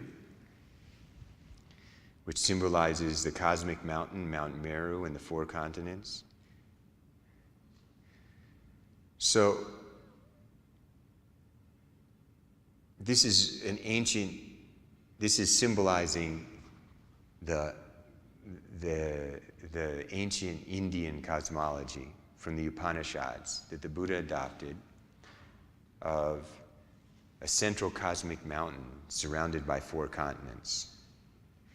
And it's really interesting. In the Hinayana, there's a detailed description of this, which really seems to be kind of imported from the best science of the day in India. And then as you get to the Mahayana, it's more about traveling through vast Buddha realms, and in the body of the Buddha Vairotsana, there are countless Buddha realms, and in his right palm, then there's a 3,000-fold universe, and inside that 3,000-fold universe, countless world systems, and among those world systems, and so on and so forth. It starts to actually sound a little bit like our modern cosmology, metaphorically. And then when you get to the Vajrayana, it takes it to another level. So you don't need to get hung up on this literally, but it's a way of visualizing the universe. And the main thing is you're offering. You're offering the bodies of all your lifetime, the wealth of all your lifetime, the enjoyment and splendor of all your lifetimes. But you're offering everything because you have countless lifetimes. Everything good.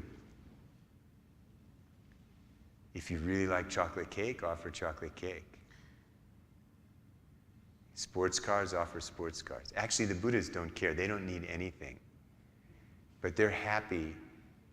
They will be pleased and happy at your positive state of mind, wanting to offer everything that you value and think of as good. In order to complete the 2 accumulations I offer to the 3 jewels, you're offering to the same field of refuge, embodying the 3 jewels. So what are the 2 accumulations? The accumulation of merit and the accumulation of wisdom. So merit is the relative, it's karma. And the second accumulation is the accumulation of wisdom, primal knowing, which is beyond karma.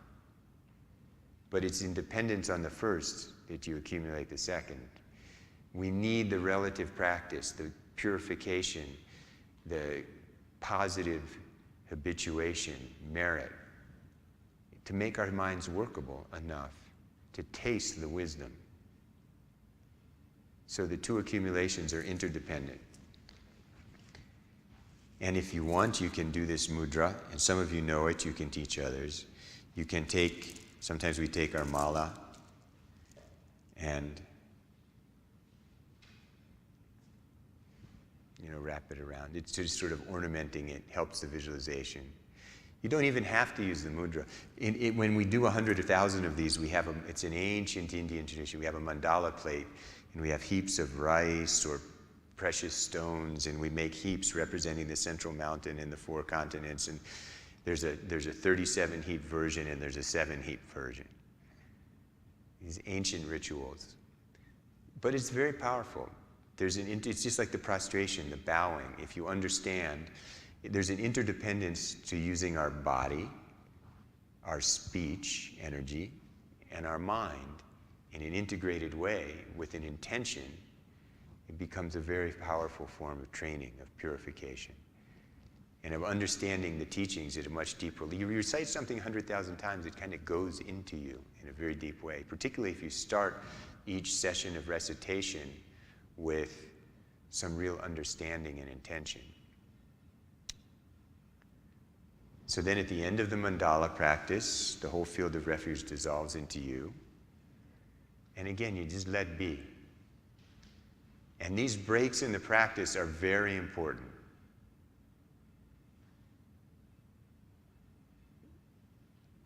You dissolve, you let be. Just get a taste of that. And then start into the next section. Nick, you had a question? So the offering and all that. So the offering is that, like, to me, like, okay, I have something I like, and I offer it to you, and then you can say, oh, thank you, and then you take it. How am I to the 3 jewels, what is that? It just dissolves into it. It's all this countless light. Like you visualize as you're making offerings, the offerings multiply into more offerings. The more offerings, these clouds of infinite offerings dissolve into the Buddhas and Bodhisattvas. And as it dissolves into them, they're pleased, and they become even brighter and more brilliant.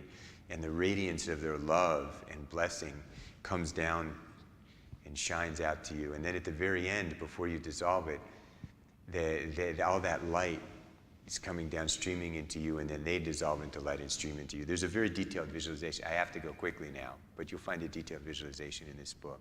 So is it more of the visualization, or is there something that I should be feeling, like I'm willing to give up all these things that I've done and have to the 3 jewels? Or is it more just visualizing that? Yeah, no, your intention is a very important part of it. Letting go. They say the first teaching on generosity for a very miserly person is to teach them to take something from their right hand and put it into their left hand.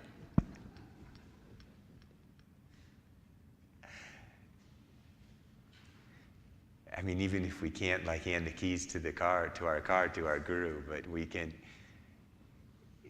it's just like I mentioned accumulating karma, right? There's a very powerful habituation. Karma is habituation. Samsara is habituation. And we're no longer identifying with just this life and this stuff, but all stuff. And we're giving it all, and we're letting go. And it is good if we work with stuff we have attachment to, you know. Chocolate cake, filet mignon, Starbucks coffee, beautiful parasols, nice shoes, whatever it is that people have a certain amount of attachment to.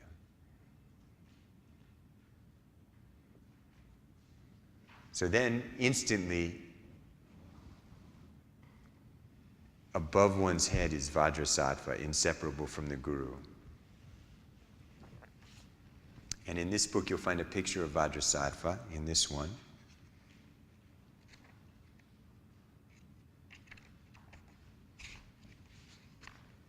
On page 42. And you'll find many wonderful pictures of Vajrasattva. This is strange. This picture is Vajrasattva without the consort. We always visualize with a consort in this book. I'm not sure why they did that. So here,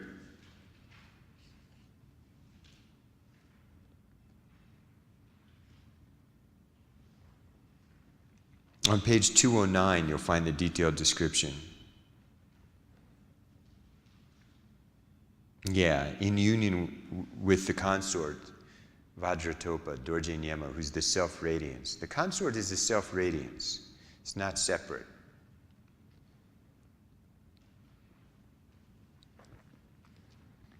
On page 209, you can go into great detail. But above one's head is Vajrasattva, inseparable from the Guru. Vajrasattva is the tantric meditation deity, or I like to say the devata, that embodies all of the 100 families of devatas. We have peaceful, wrathful, male, female. You see some of these. So it's Shakti Guru Padmasambhava, that's Shakti Buddha, that's the 13 emanations of Guru Padmasambhava, that's the medicine Buddha. These are mostly Buddhas here. That's the Amitayas, the Buddha of long life.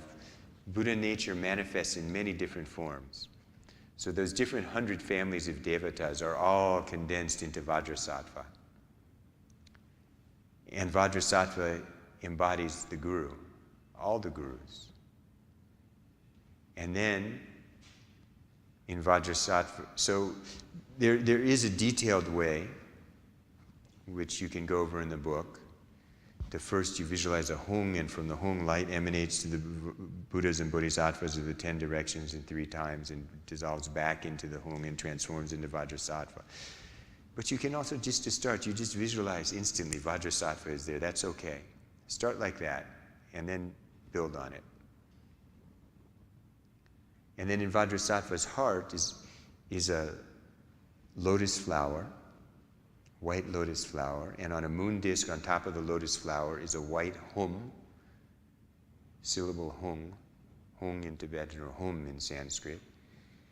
And surrounding that hum is the 100-syllable mantra.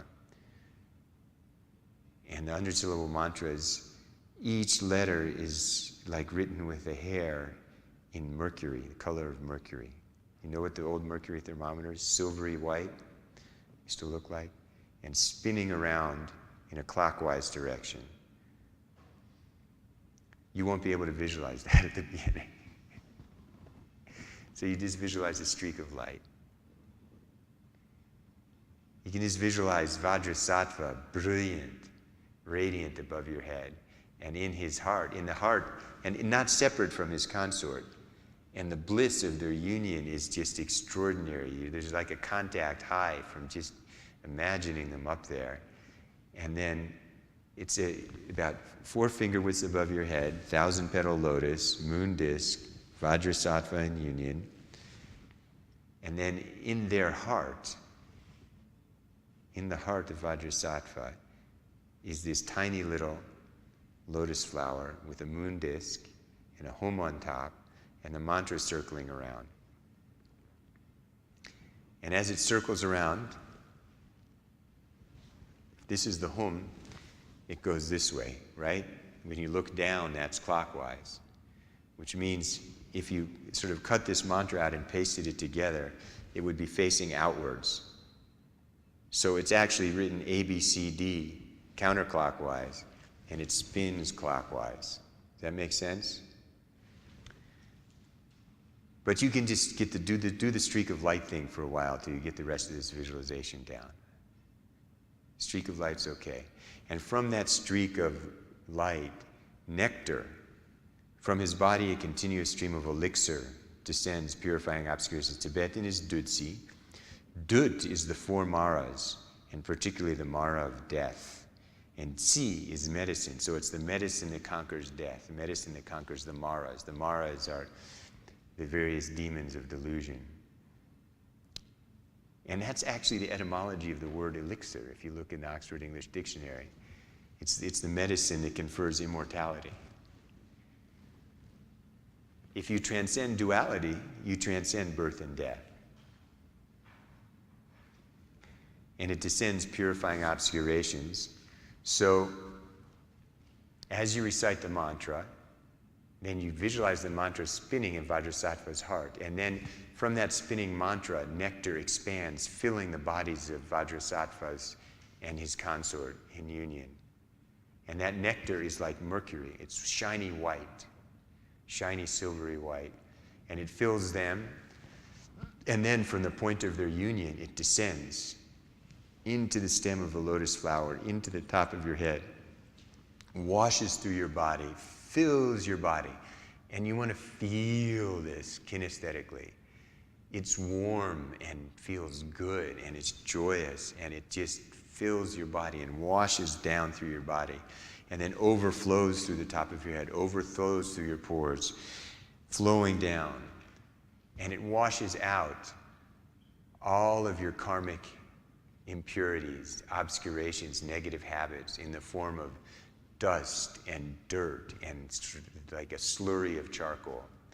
And it washes out all kinds of negative influences and demons and harmful energies in the form of spiders and ants and scorpions and bugs that are scurrying out and washed away. And it washes out all the diseases in the form of pus and blood, blackish pus and blood, everything being washed away like that. And you feel it and you see it and you recite the mantra, the 100-syllable mantra. Om Benzazota Samaya Manobalaya Menzazotino Pati Didu Mebo Sudukaya Mebo Subukoya Mebo Anurakto Mebo Sawazidi Mepriat Sawakama to Meti to Jian Guru Hao Bhagawan. Sawadata Gata Benzamami Mutu Benzij Baba Samaya Sato. So you do that. And it washes down, and your body becomes lighter and lighter and lighter till it's more like a crystal light body. There's 2 stages of visualization described in this book, and if you really want to be elaborate, you can do it, but you don't need to here at the beginning with the short Ngondro. You do the long mantra, and then you do some of the short mantra. Om Benzer Sato Hung is a 6-syllable version. Now with these mantras, the way I've got them written, the first line is Tibetan letters, which is a transcription or transliteration of Sanskrit.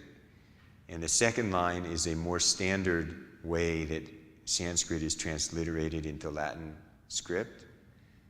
And the third line is the way Tibetans pronounce it, which is a little bit of corrupt Sanskrit. And the dilemma here is there's actually several different variations of Tibetan pronunciation. This isn't exactly the only way, but this is the most common way. If you know how to pronounce Sanskrit, you can work off the line in italics. So it's actually Vajra or Bajra or Wazra or Wajra. Those Bajra, Wajra, those are all kind of legitimate indigenous interpretations of Sanskrit. They actually don't say Vajra. They say Wajra or Bajra or Wazra or Bazra, depending on which sort of colloquial vernacular dialect of Sanskrit they're habituated to, different parts of India. And the Tibetans somehow changed that to Benzar. It's a long story. I don't want to occupy the rest of the next several days on that.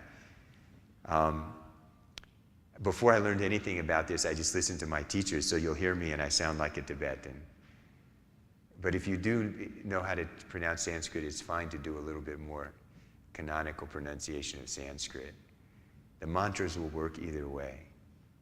And I have many wonderful stories to tell you about that, but I've got to keep on time now. Does anybody have a question?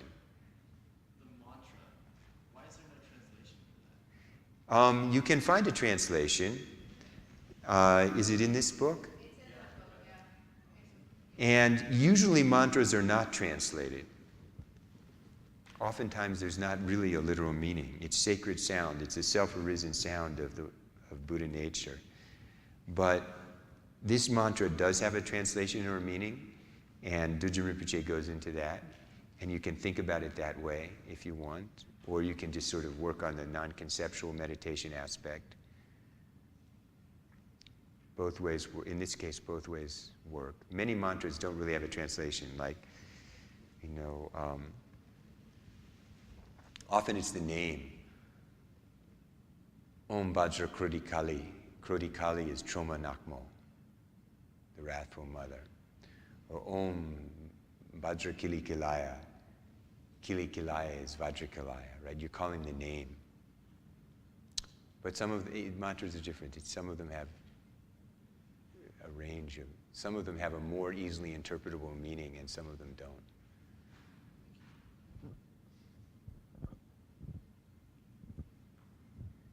The intellectual understanding of the meaning Sometimes it can be useful, but sometimes it's not so important, right? Here it's good at the beginning, because the meaning of this mantra, you're calling on Vajrasattva, purify my negativity, purify my karma, and also purify my samaya. Now this is something I've talked about a lot in the past, and there hasn't been much time today. It's this whole concept of samaya, the sacred commitment, the bond of a tantric practitioner. And this is a vast subject.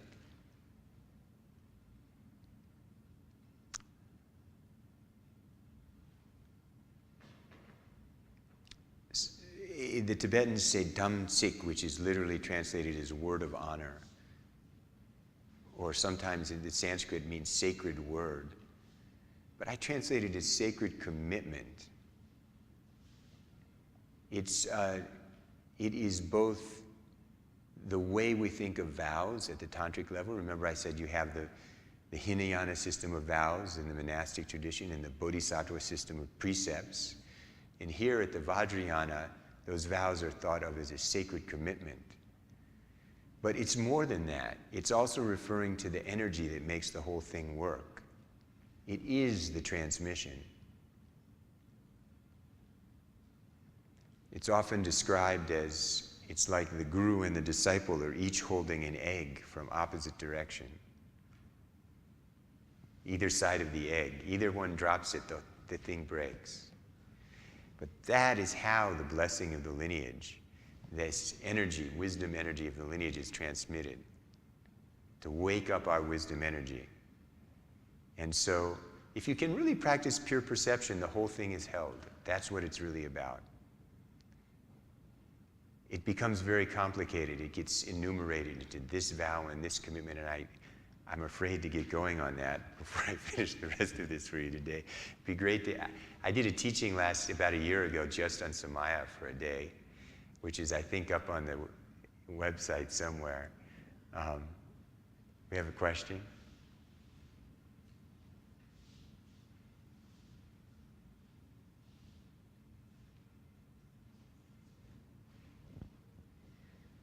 John, can you talk a little bit about the role of confession and regret as it relates to Vajrasattva practice? Thank you for reminding me I was going too fast. So we talk about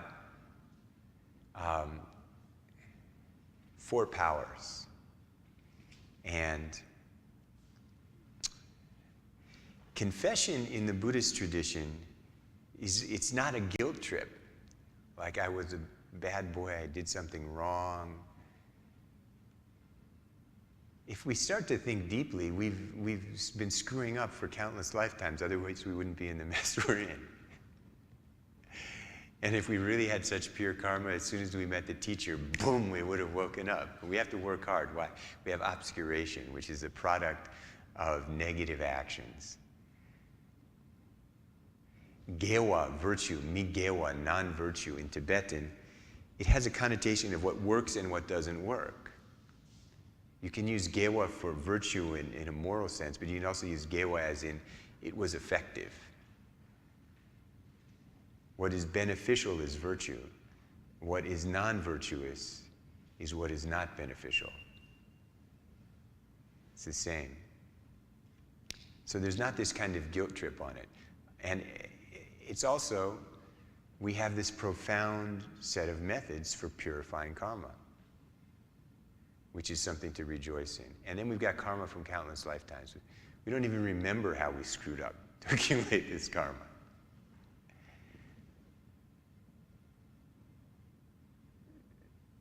And in addition, here we are pretending to practice pure perception. Right? And falling on our face over and over again.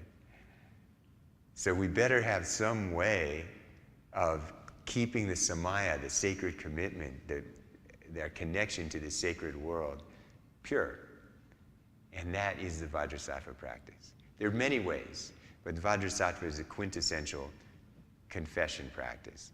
And so we confess in some of the longer prayers all these mistakes, and I blew it here, I blew it there, I broke this tantric vow, that tantric vow, I was mean to my Dharma brothers and sisters. I saw that, so on and so forth.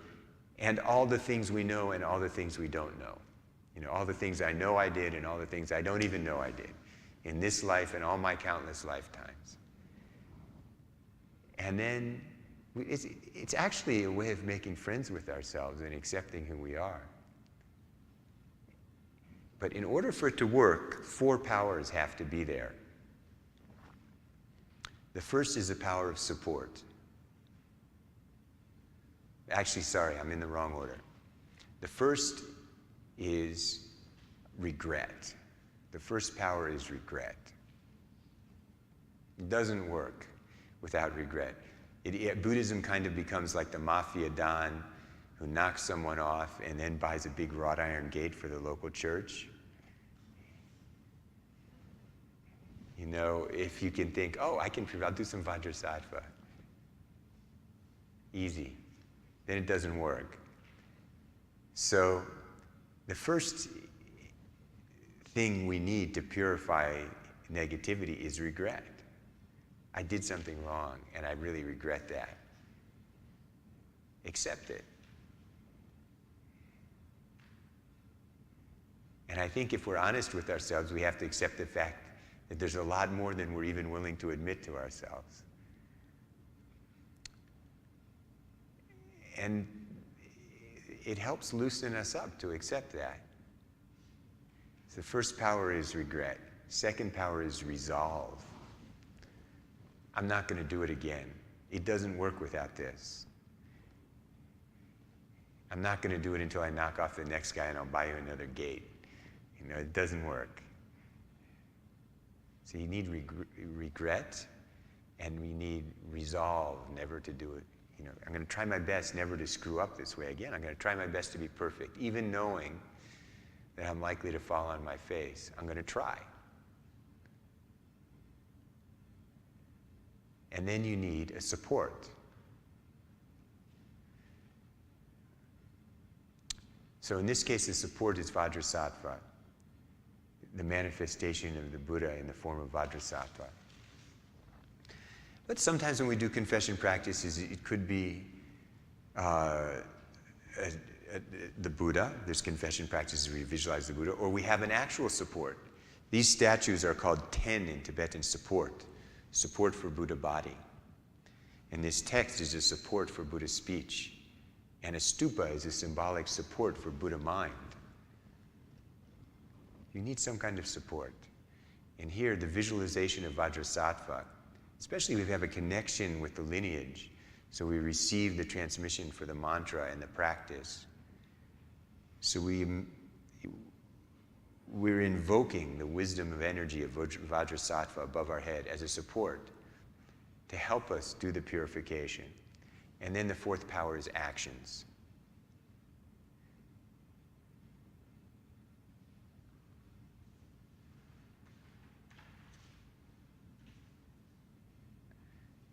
And in this case, the action is doing the Vajrasattva mantra. Sometimes we do prostrations. Anybody who was here yesterday? It was a powerful day, so we were doing our Vajrasattva practice. We read a confession prayer in front of the statues here, which are filled with blessed relics and have been charged up by many lamas. And then we did our own visualization together with that, and we read a confession prayer, and then we did prostrations while we were doing the Vajrasattva mantra.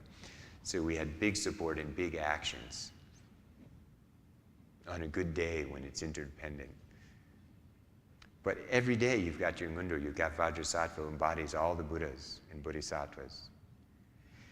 If you can get used to doing 21 of the Vajrasattva mantra a day, the long one, it would be really good.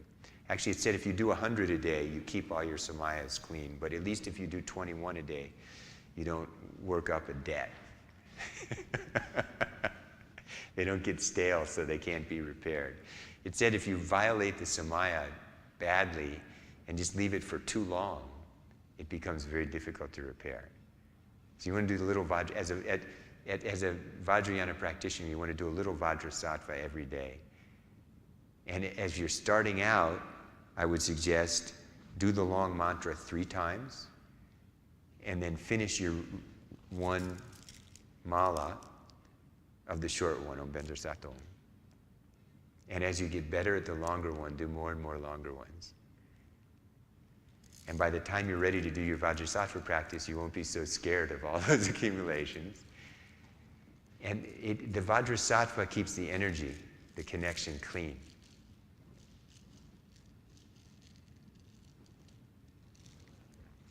Question?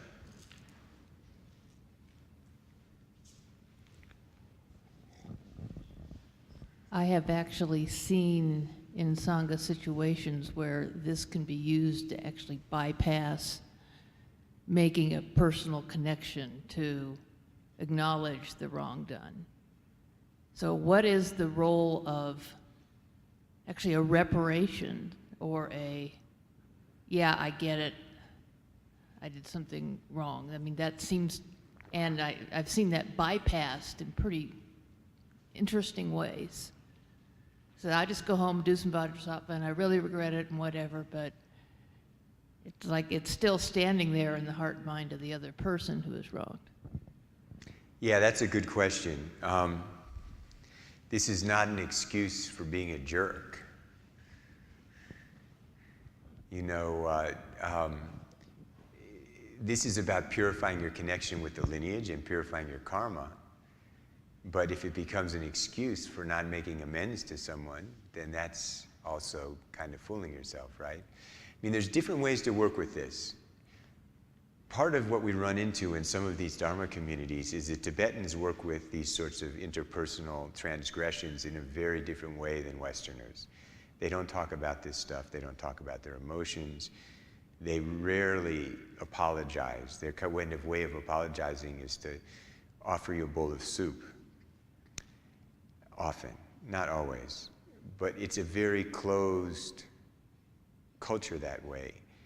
And we need to kind of talk about it, work it out, get closure all the time. I think there's a middle way. If a Sangha is really functioning in a healthy way, we're not constantly holding on to little things. We let it go. But also, if we're genuine practitioners, we're not so proud that we can't say, I'm sorry. And we ought to be sensitive to everyone around us. I mean, if we can't get along with Vajra brothers and sisters, forget it. And so that's part of the process. Many people put everything into having a devotional relationship to the Guru and think that gives them a pass on getting along with everybody else. I've seen that a lot. And that's a big mistake, because that will end you up in Vajra hell for sure. You know, that's, you have that obligation to have pure perception and pure conduct towards your Vajra brothers and sisters as well. That's very important. At the same time, we don't have to overdeal with it. Letting things go is good, being able to let things go. But when there's a problem, yeah, we need to talk about it. And of course, we need to remember the Mahayana teachings. Give victory to others, take defeat unto yourself. I mean, are you going to do that with an imaginary partner? That's why relationships are so great. Anybody who's been married for a little while, I think, or had a long-term partner, I think you can probably identify. You know, relationships really give us an opportunity to see our own limitations and acknowledge that we've transgressed against people. Someone who loves us, who we love, and yet here we're being so petty. That can be a very profound path in relationship, but also in Sangha relationships, to face up to that. It's very important. That's very important. The Vajrayana does not absolve you of the Mahayana, and the Mahayana does not absolve you of the Hinayana. You have to hold the 3 vows. That's a big mistake. My view is so high. Guru Padmasambhava said, my view is as high as the sky, but my actions with regard to cause and effect are as fine as barley flour. It's a very Tibetan metaphor. But if you've really hurt somebody, you ought to be concerned about it. You can't just go do Vajrasattva.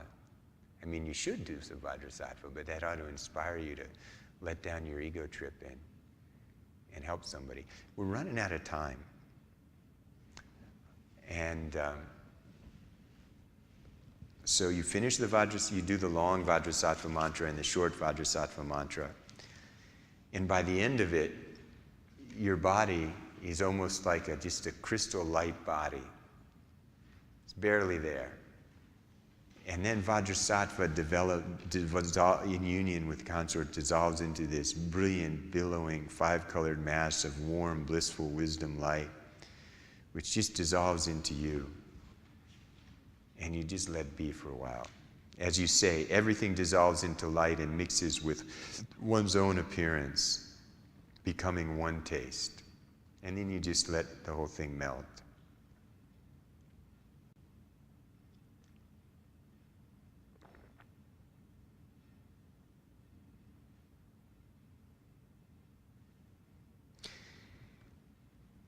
And then, instantly, oneself is Vajrayogini.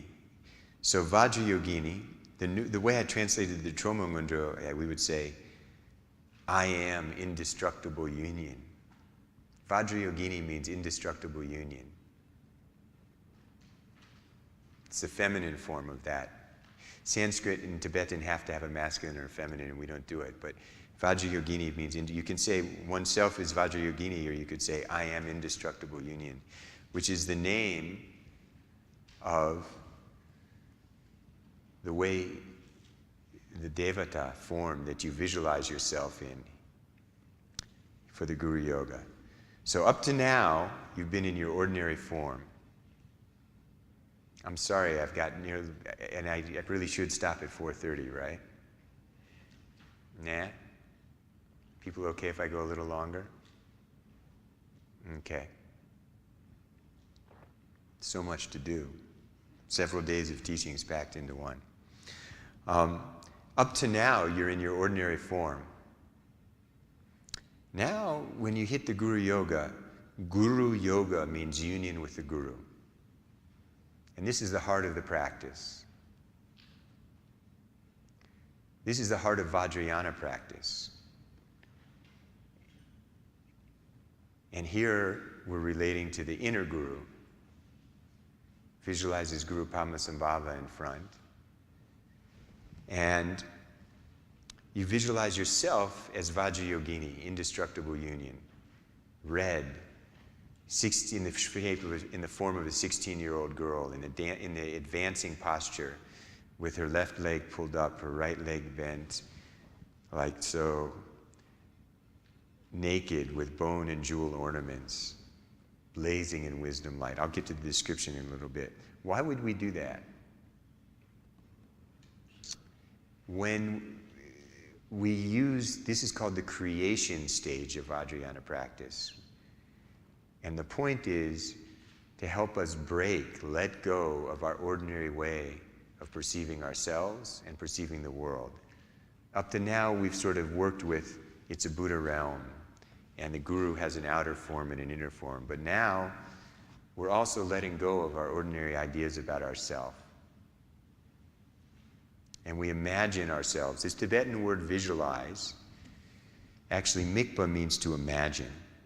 It's not just visual. It's in every way.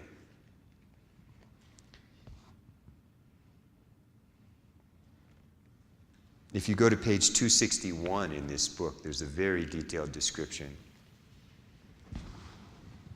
of the visualizations. I'm just going to work from the text here because we don't have much time and I want you to know how to do this. So oneself is Vajrayogini, and in the space in front is one's root Guru arising in the form of Padma, Guru Padmasambhava. Up to now, for the refuge, developing the bodhicitta motivation, the mandala offering, Guru Padmasambhava is like that statue. This is called Nangsit Zilnun, subduing appearance and possibility with awesome splendor. So this is a wrathful mudra, holding the Vajra in his right hand like this. And yet he's smiling and also a little bit wrathful. Eyebrows a little bit crinkled but smiling. It's called a peaceful and wrathful, mixed. But now with the Guru Yoga, it's Guru Tsokye Dorje, the lake-born Vajra. So this right hand comes up and just holds the Vajra at the heart. And whereas Nangsi Dzilnun in the refuge tree, a little bit fierce. Loving, but also a little bit fierce. Doing away with any nonsense. No messing around. But here in the Guru Yoga, Guru Rinpoche is all love. So Guru Rinpoche is visualized in the form of a 16-year-old boy with his beatific face, white, but with a red radiance of light coming out, smiling down lovingly upon you from the sky in front.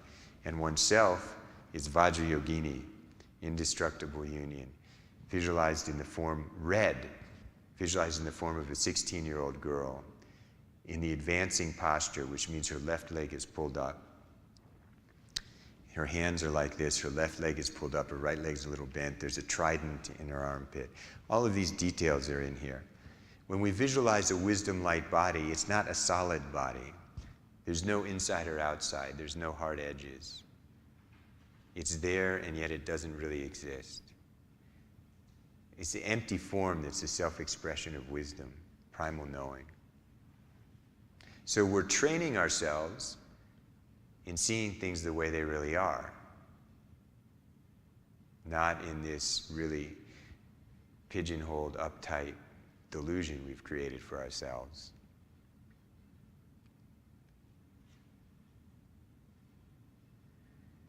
And the whole realm is still a pure realm.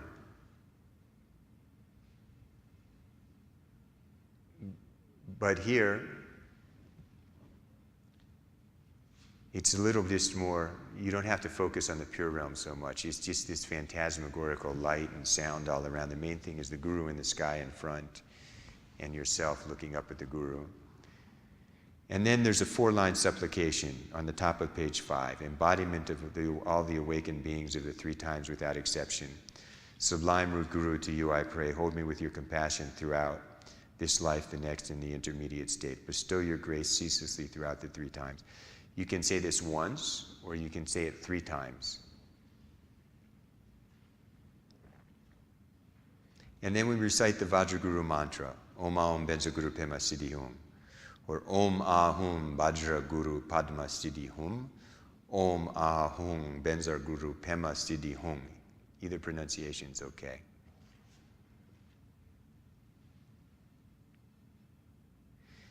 It's good if you can do at least 100 a day. Later, when you do it, 1,000's easy. And you can do a few thousand an hour when you're accumulating.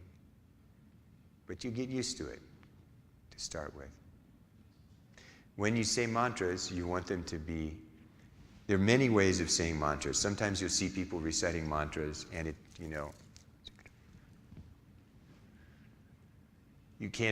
doesn't look like they're saying anything. At the beginning, you want to pronounce it so you can hear it, to get used to it. And then slowly, slowly, slowly, slowly, it's like there's an articulation with your tongue, but it's so gentle and fast, you hardly hear it.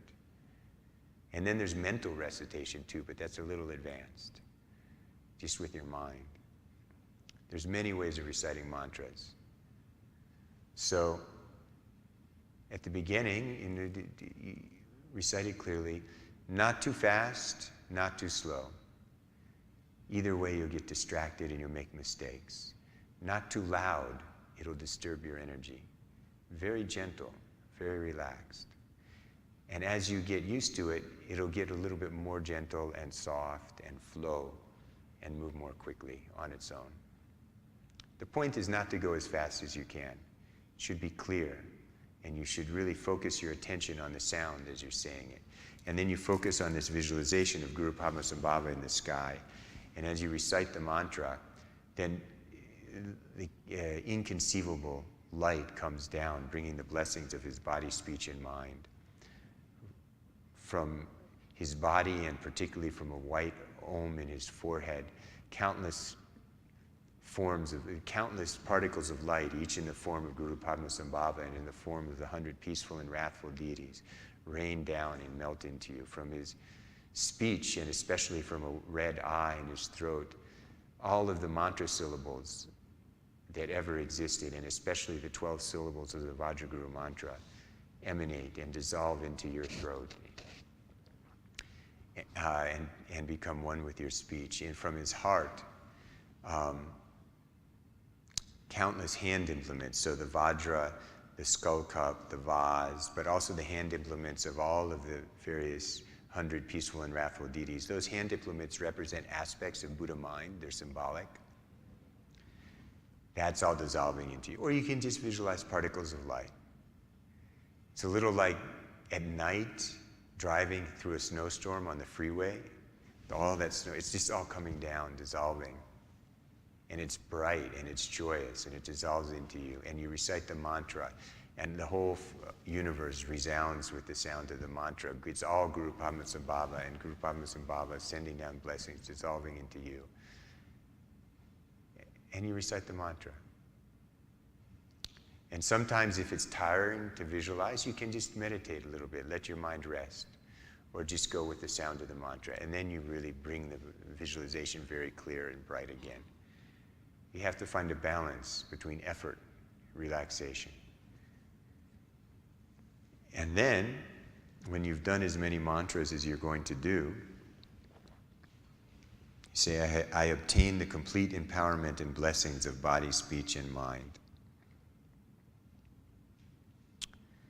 And recite this mantra, Benzer Guru Kaya Waka Chitta Siddhi Hum.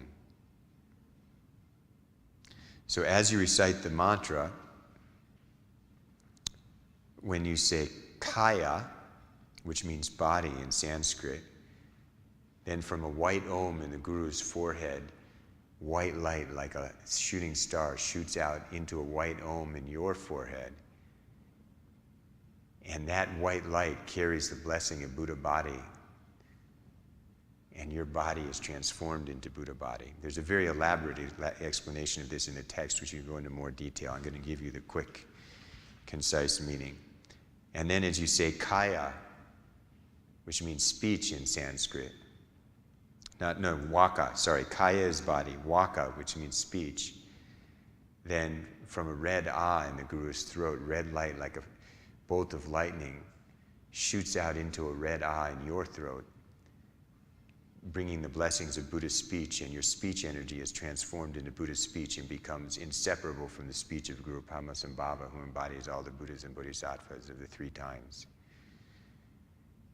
And then, as you say Citta, which means heart or mind, then from a blue hum in Guru Rinpoche's heart, blue light shoots out and dissolves into your heart, bringing the blessings of Buddha mind, and your mind becomes inseparable from the mind of Guru Padmasambhava and the Buddhas of the past, present, and future. And then as you say Siddhi Hum, from Guru Padmasambhava's heart, a tiny sphere of 5-colored light emerges. It's maybe like the size of a pea. And it's brilliant, blazing mass of 5-colored light, which represents the combined body, speech, and mind of all the Buddhas and Bodhisattvas, and of Guru Padmasambhava and all the peaceful and wrathful devatas. And it represents the union of the 3 kayas, which is the 4th kaya.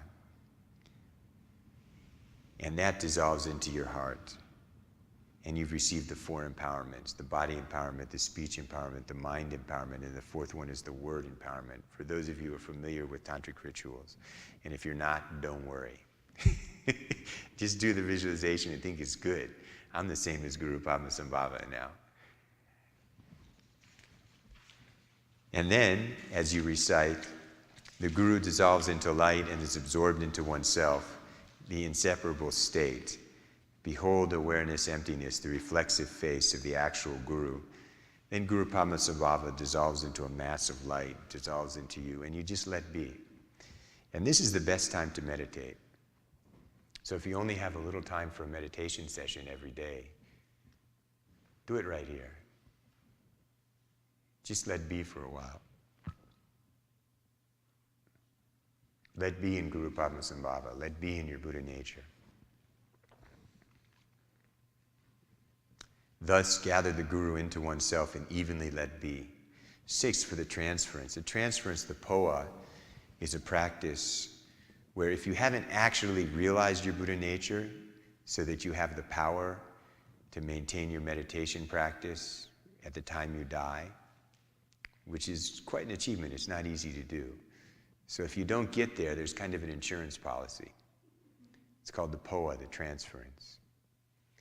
And it's not like an insurance policy in the sense that well, it kind of is. Here, let's do the analogy all the way. Your insurance policy only works if you pay the premiums, right? You pay the premiums for 20 years and you stop, and then something happens and you got to pay yourself for get your car fixed or get your leg fixed or whatever it is. So the transference, in one way it seems like a magic trick. You do this practice at the time of death.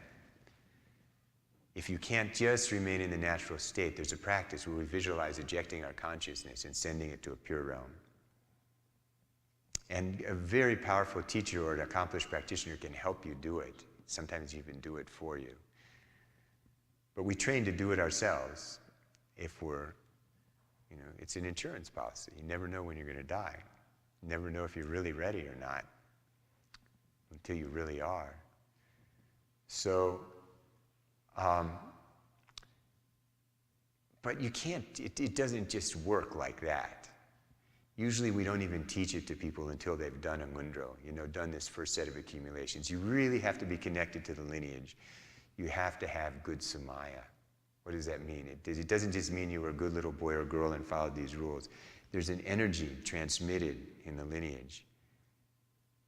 That's what the lineage is about. You have to be connected to your practice, connected to your lineage of teachers. And then this really works.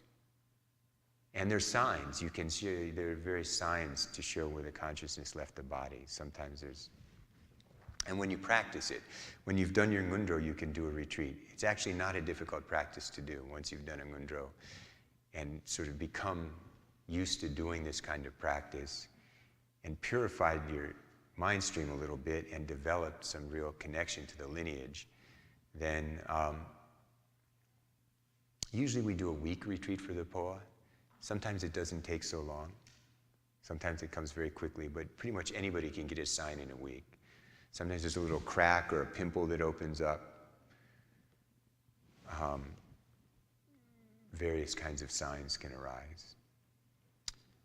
But here in this Ngondro, you're just making this prayer, this 2-line prayer, protector, boundless light. That's the Buddha Amitabha. To you I pray, grant your blessings that I become skilled in the profound path of the transference. That's the POA, the transference. You're making an aspiration to be able to do that. Some people go around, you can find there's teachings, and these days lamas are giving open teachings and you can buy a ticket, and there have been some lamas over the years who sort of advertise, just come to the POA and you're set. But it doesn't really work like that. You really need to do a Ngondro. You really need to have that. You need to pay your premiums. You need to be connected to the lineage. And you need to make your mind a little bit work. You can imagine how hard is it every morning to sit down and do this? How hard is it going to be when you're really sick and facing the end? So you have to turn yourself into a practitioner, and you really have to keep that. The samaya is about keeping that energy of connection with the lineage fresh. That's why it's so important.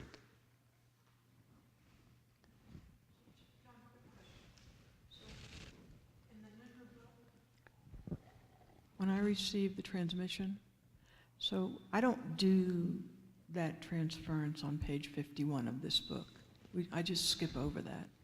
No, you should read those 2 lines. I should. Okay. You're not visualizing doing the transference. Okay, I'm just reading You're just praying to the Buddha Amitabha. Okay. Who's either above your head or in the sky in front. Okay. You're making an interdependence so that when you finish your Ngondro, you'll be able to do this. Actually, the Buddha Amitabha said, anyone who just prays to me or recites my name can be reborn in the pure realm of bliss. So there's a whole school of Buddhism, Pure Land Buddhism, based on just reciting Om Amidewa Shri or Namo Amitabha, the name of the Buddha Amitabha. So just developing that intention is very powerful. Okay. Yeah. But it is true, some people are afraid of the POA practice because when they teach it to you, they say, once you get the sign, don't do it every day or it'll shorten your life. I don't know if that was part of what was going on, but you do the visualization every day. But once you train and get a sign, then you just remind yourself of the visualization. You don't actually visualize ejecting your consciousness until the time comes. Here, there's just an aspiration prayer. And it's part of the text, you should recite it. And then these last 3 lines, you can recite them once, you can recite them 3 times, or sometimes people recite the 3rd line twice. May I accomplish vast training and benefit for all beings without obstacle or hindrance. May I accomplish vast training and benefit for all beings without obstacle or hindrance. If you don't have time to recite it 3 times. So I want, if anybody has to go, it's okay. But what I'd like to do is let's all do this together in Tibetan one time. Okay?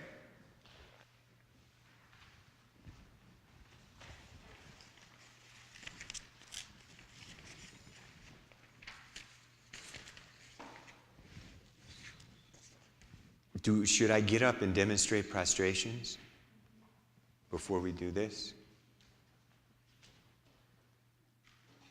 Okay. So when you're doing the refuge in bodhicitta, once upon a time I had memorized these verses. I did this for 14 years, but I haven't done it in many years. I've been doing the Trombo Ngondro, so I don't think from now on to think this.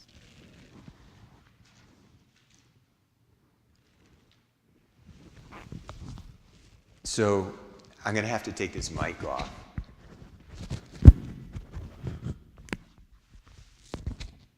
But when we make, can you hear me?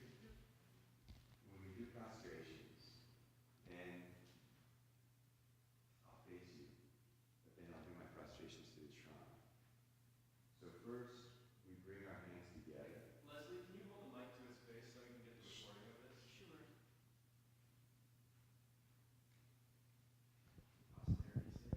So there's slight variations in how different lineages do this. Very slight, but basically it's all very similar. First, when we bring our hands together, and that symbolizes that we're doing this together with all sentient beings. If I had been giving you a more detailed teaching and not been rushing, when you're visualizing the refuge tree, you're visualizing actually your father on your right, your mother on your left, all your enemies, even if you don't think you have enemies, the people who gave you a hard time in front of you, surrounded by all sentient beings, and together with them and for them, you're leading them together. That's what that symbolizes. Then we're making prostrations. And then to symbolize that we're doing it with our body, speech, and mind, we touch our forehead, which symbolizes bowing down with our body. Touch our throat, which is bowing down with our speech, and touch our heart, symbolizes our mind. And then we do a prostration. And that prostration, a full prostration means you're touching at your elbows, your knees, your body. You go straight out.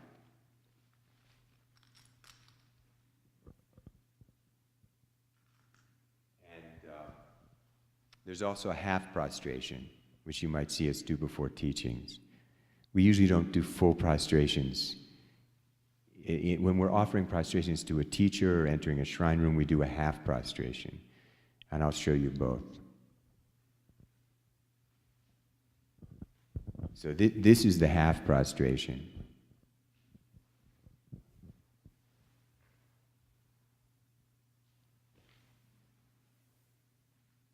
Like that, right?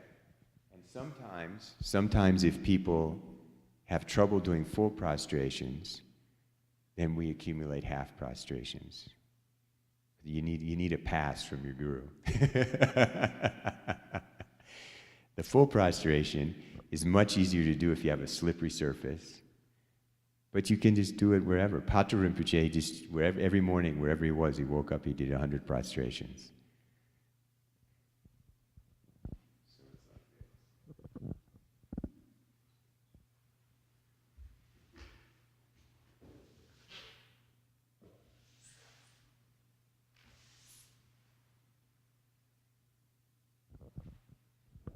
Did you all see that? You saw at the end, I kind of, in some lineages, they actually go up like that. Usually we go up like this, or you could go up like that. Either way. You don't have to go way, but it's just like homage, just at the end. And then you come back. And there's all kinds of techniques, and sometimes people use boards or slippery surfaces. And it is, you want to make it easy enough for yourself. There's kind of a fine line between, too many gel packs and layers of foam. That would be defeating the purpose, right? But if you have a slippery surface and some cloth that will slide on it, it makes it much easier to slide your hands. And it's useful to, unless you're really tough, it's useful to have like a folded blanket or a little bit of padding where your body hits.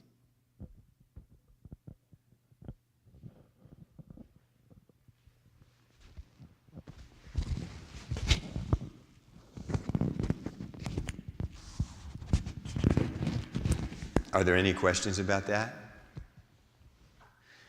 So I'm not going to do prostrations while we do the Ngondro now, because I want you to hear the melody from beginning to end. There's a beautiful melody in Tibetan that comes straight from Dudjom Rinpoche himself.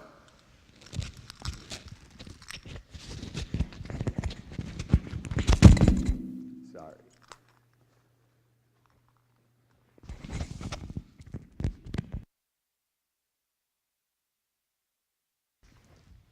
So let's I'm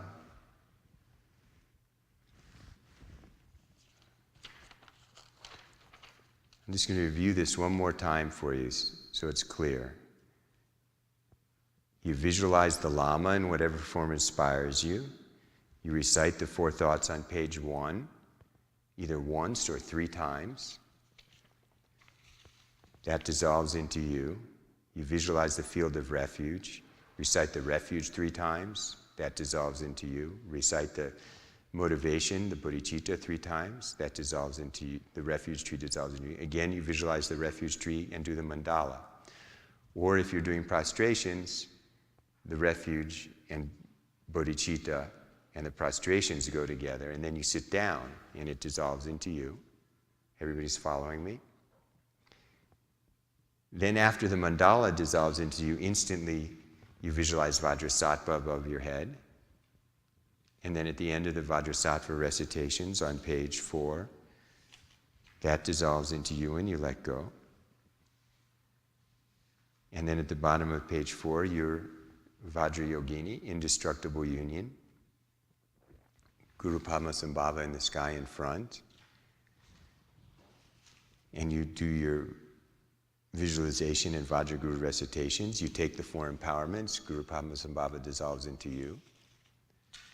You just let be for a while on page 6.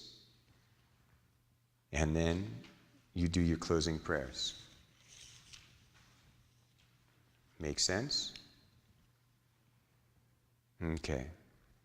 So let's start on page 1. Namo lume tengi gombo lama kin dejo dini shinto nepaka kietse mita jiwe jujeni gedik leki gyude luwame kamsum gorwa dunge gyanzunga dene dalo chu la gyu wa shu.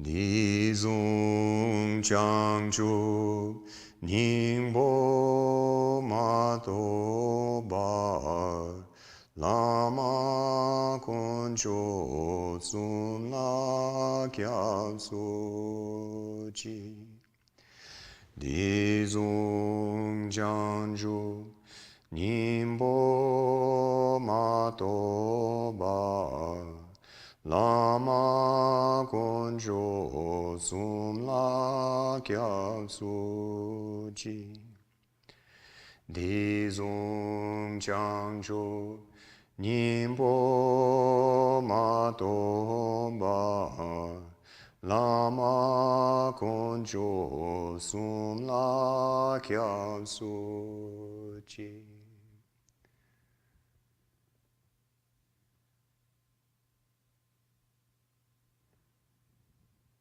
Dane zungde go wa ma dong ba ma gyu sem chin kung gi pende do Dane zungde go wa ma dong ba Ma gyo sem chen kun gi pende do Da ne zung te ko wa ma tong ba Ma gyo sem chen kun gi pende do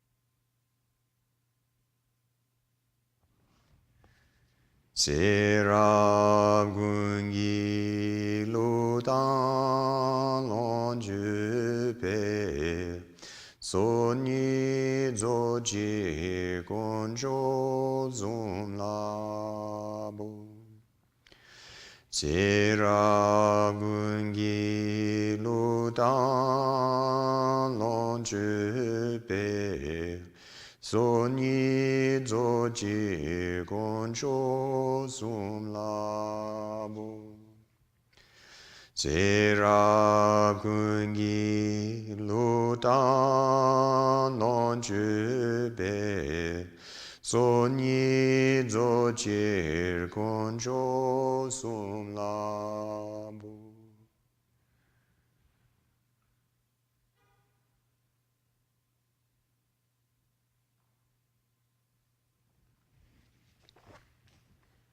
Chi wo lama do se mi me pe ku le du ji gyun pa dip jang gyu Om Benzer Sato Samaya Manubalaya Benzer Sato Tenopa Tita Dido Mevo Suto Kayo Mebawa Supo Koyo Mebawa Anurakto Mebawa Tsaitawa Karma Sutsame Siten Shriya Kuru Hung Ha Ha Ho Bhagawan Sarva Dada Gata Benzer Pame Munza Benzi Bawa Mahasamaya Sato A Om Benzer Sato Samaya Manubalaya Benzer Sato Dino Ba Tida Dido Mebawa Suto Kayo Mebawa Supo Koyo Mebawa Anurakto Mebawa Sarva Siddhi Me Prayasa Sarva Karma Sutsam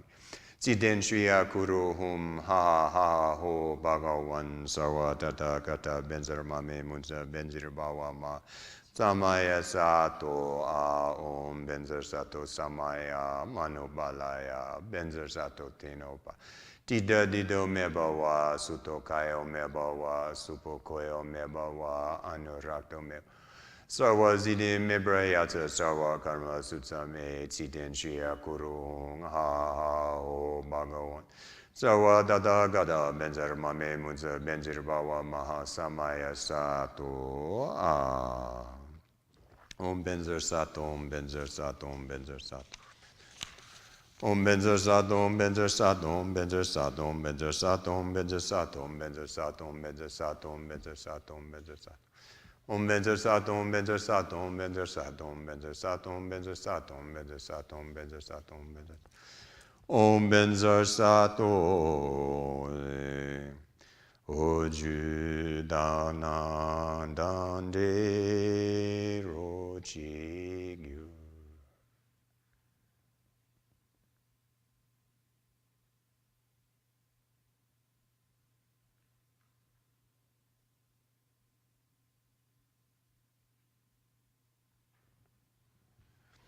Rani Dorje Nejo Dungaru Zawe Lama Peme Kujingyu Dosum Sangye Malu Dubegu Zawe Lama Chola Zoade Dici Pardo Sumto To Jezum Dosum Gyunche Me Pa Chingilo Om Benze Gripe Masidi, Om Benze Gripe Masidi, Om Benze Gripe Masidi.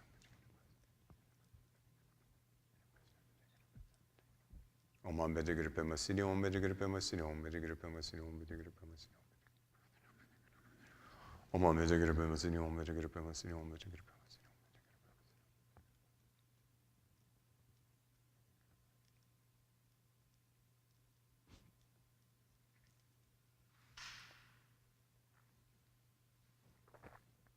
Om Benze Gripe Masidi, Om Benze Gripe Masidi.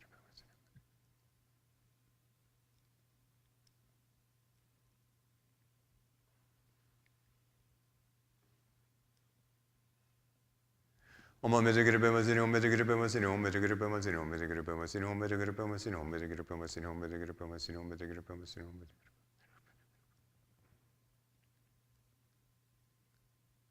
Om Benze Gripe Masidi, Om Benze Gripe Masidi, Om Benze Gripe Masidi, Om Benze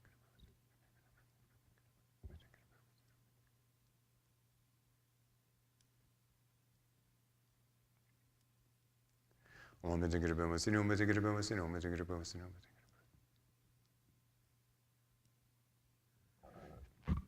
Om Benze Gripe Masidi.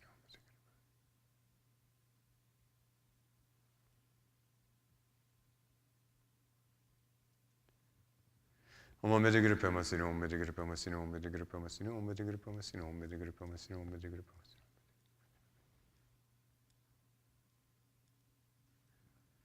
Om Benze Gripe Masidi,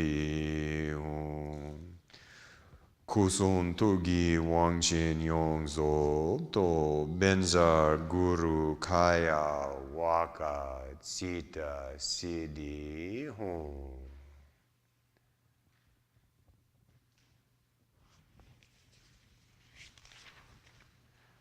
Lama Oju Randim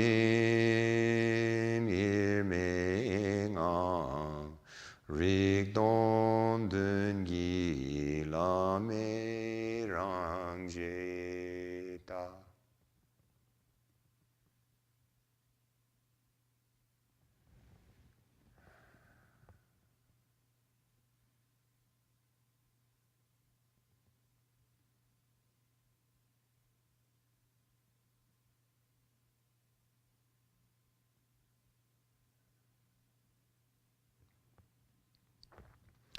Gombo Oba Mela Zoade Zablambo Wa Jonwa Jingilo Tani Ludan Lonchu Getzachi Magyuro la pampa me partan Drodun labjin Geme drobasho Drodun labjin Geme drobasho.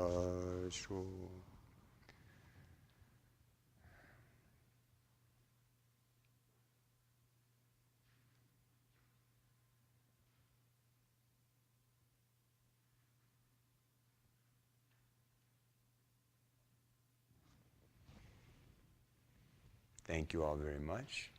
I'm sorry to have kept you late. I wanted you to get the whole. This morning I really thought there's some key material we have to cover here before you get started on this. But it didn't leave us much time to go over the details. Actually, today could have been strung out into several days. But I hope you have enough to get going on this, those of you who want to do this practice. And at the beginning, just play with it. Don't force yourself into a rigid structure. Take it step by step and work with the pieces till you get the feeling of it. And then you'll work out your own way to practice and ease into a more solid daily practice.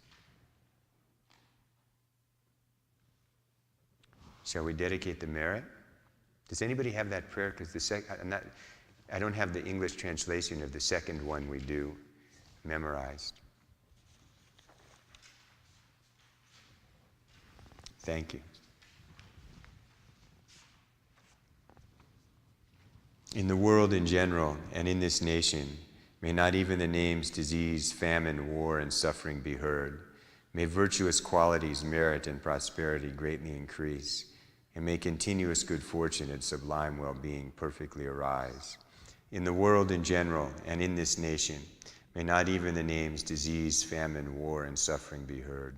May virtuous qualities, merit, and prosperity greatly increase, and may continuous good fortune and sublime well-being perfectly arise. In the world in general and in this nation, may not even the names disease, famine, war, and suffering be heard. May virtuous qualities, merit, and prosperity greatly increase, and may continuous good fortune and sublime well-being perfectly arise.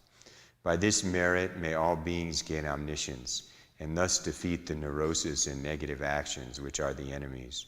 From the turbulent waves of birth, old age, sickness, and death, from the ocean of cyclic existence, may all beings be liberated.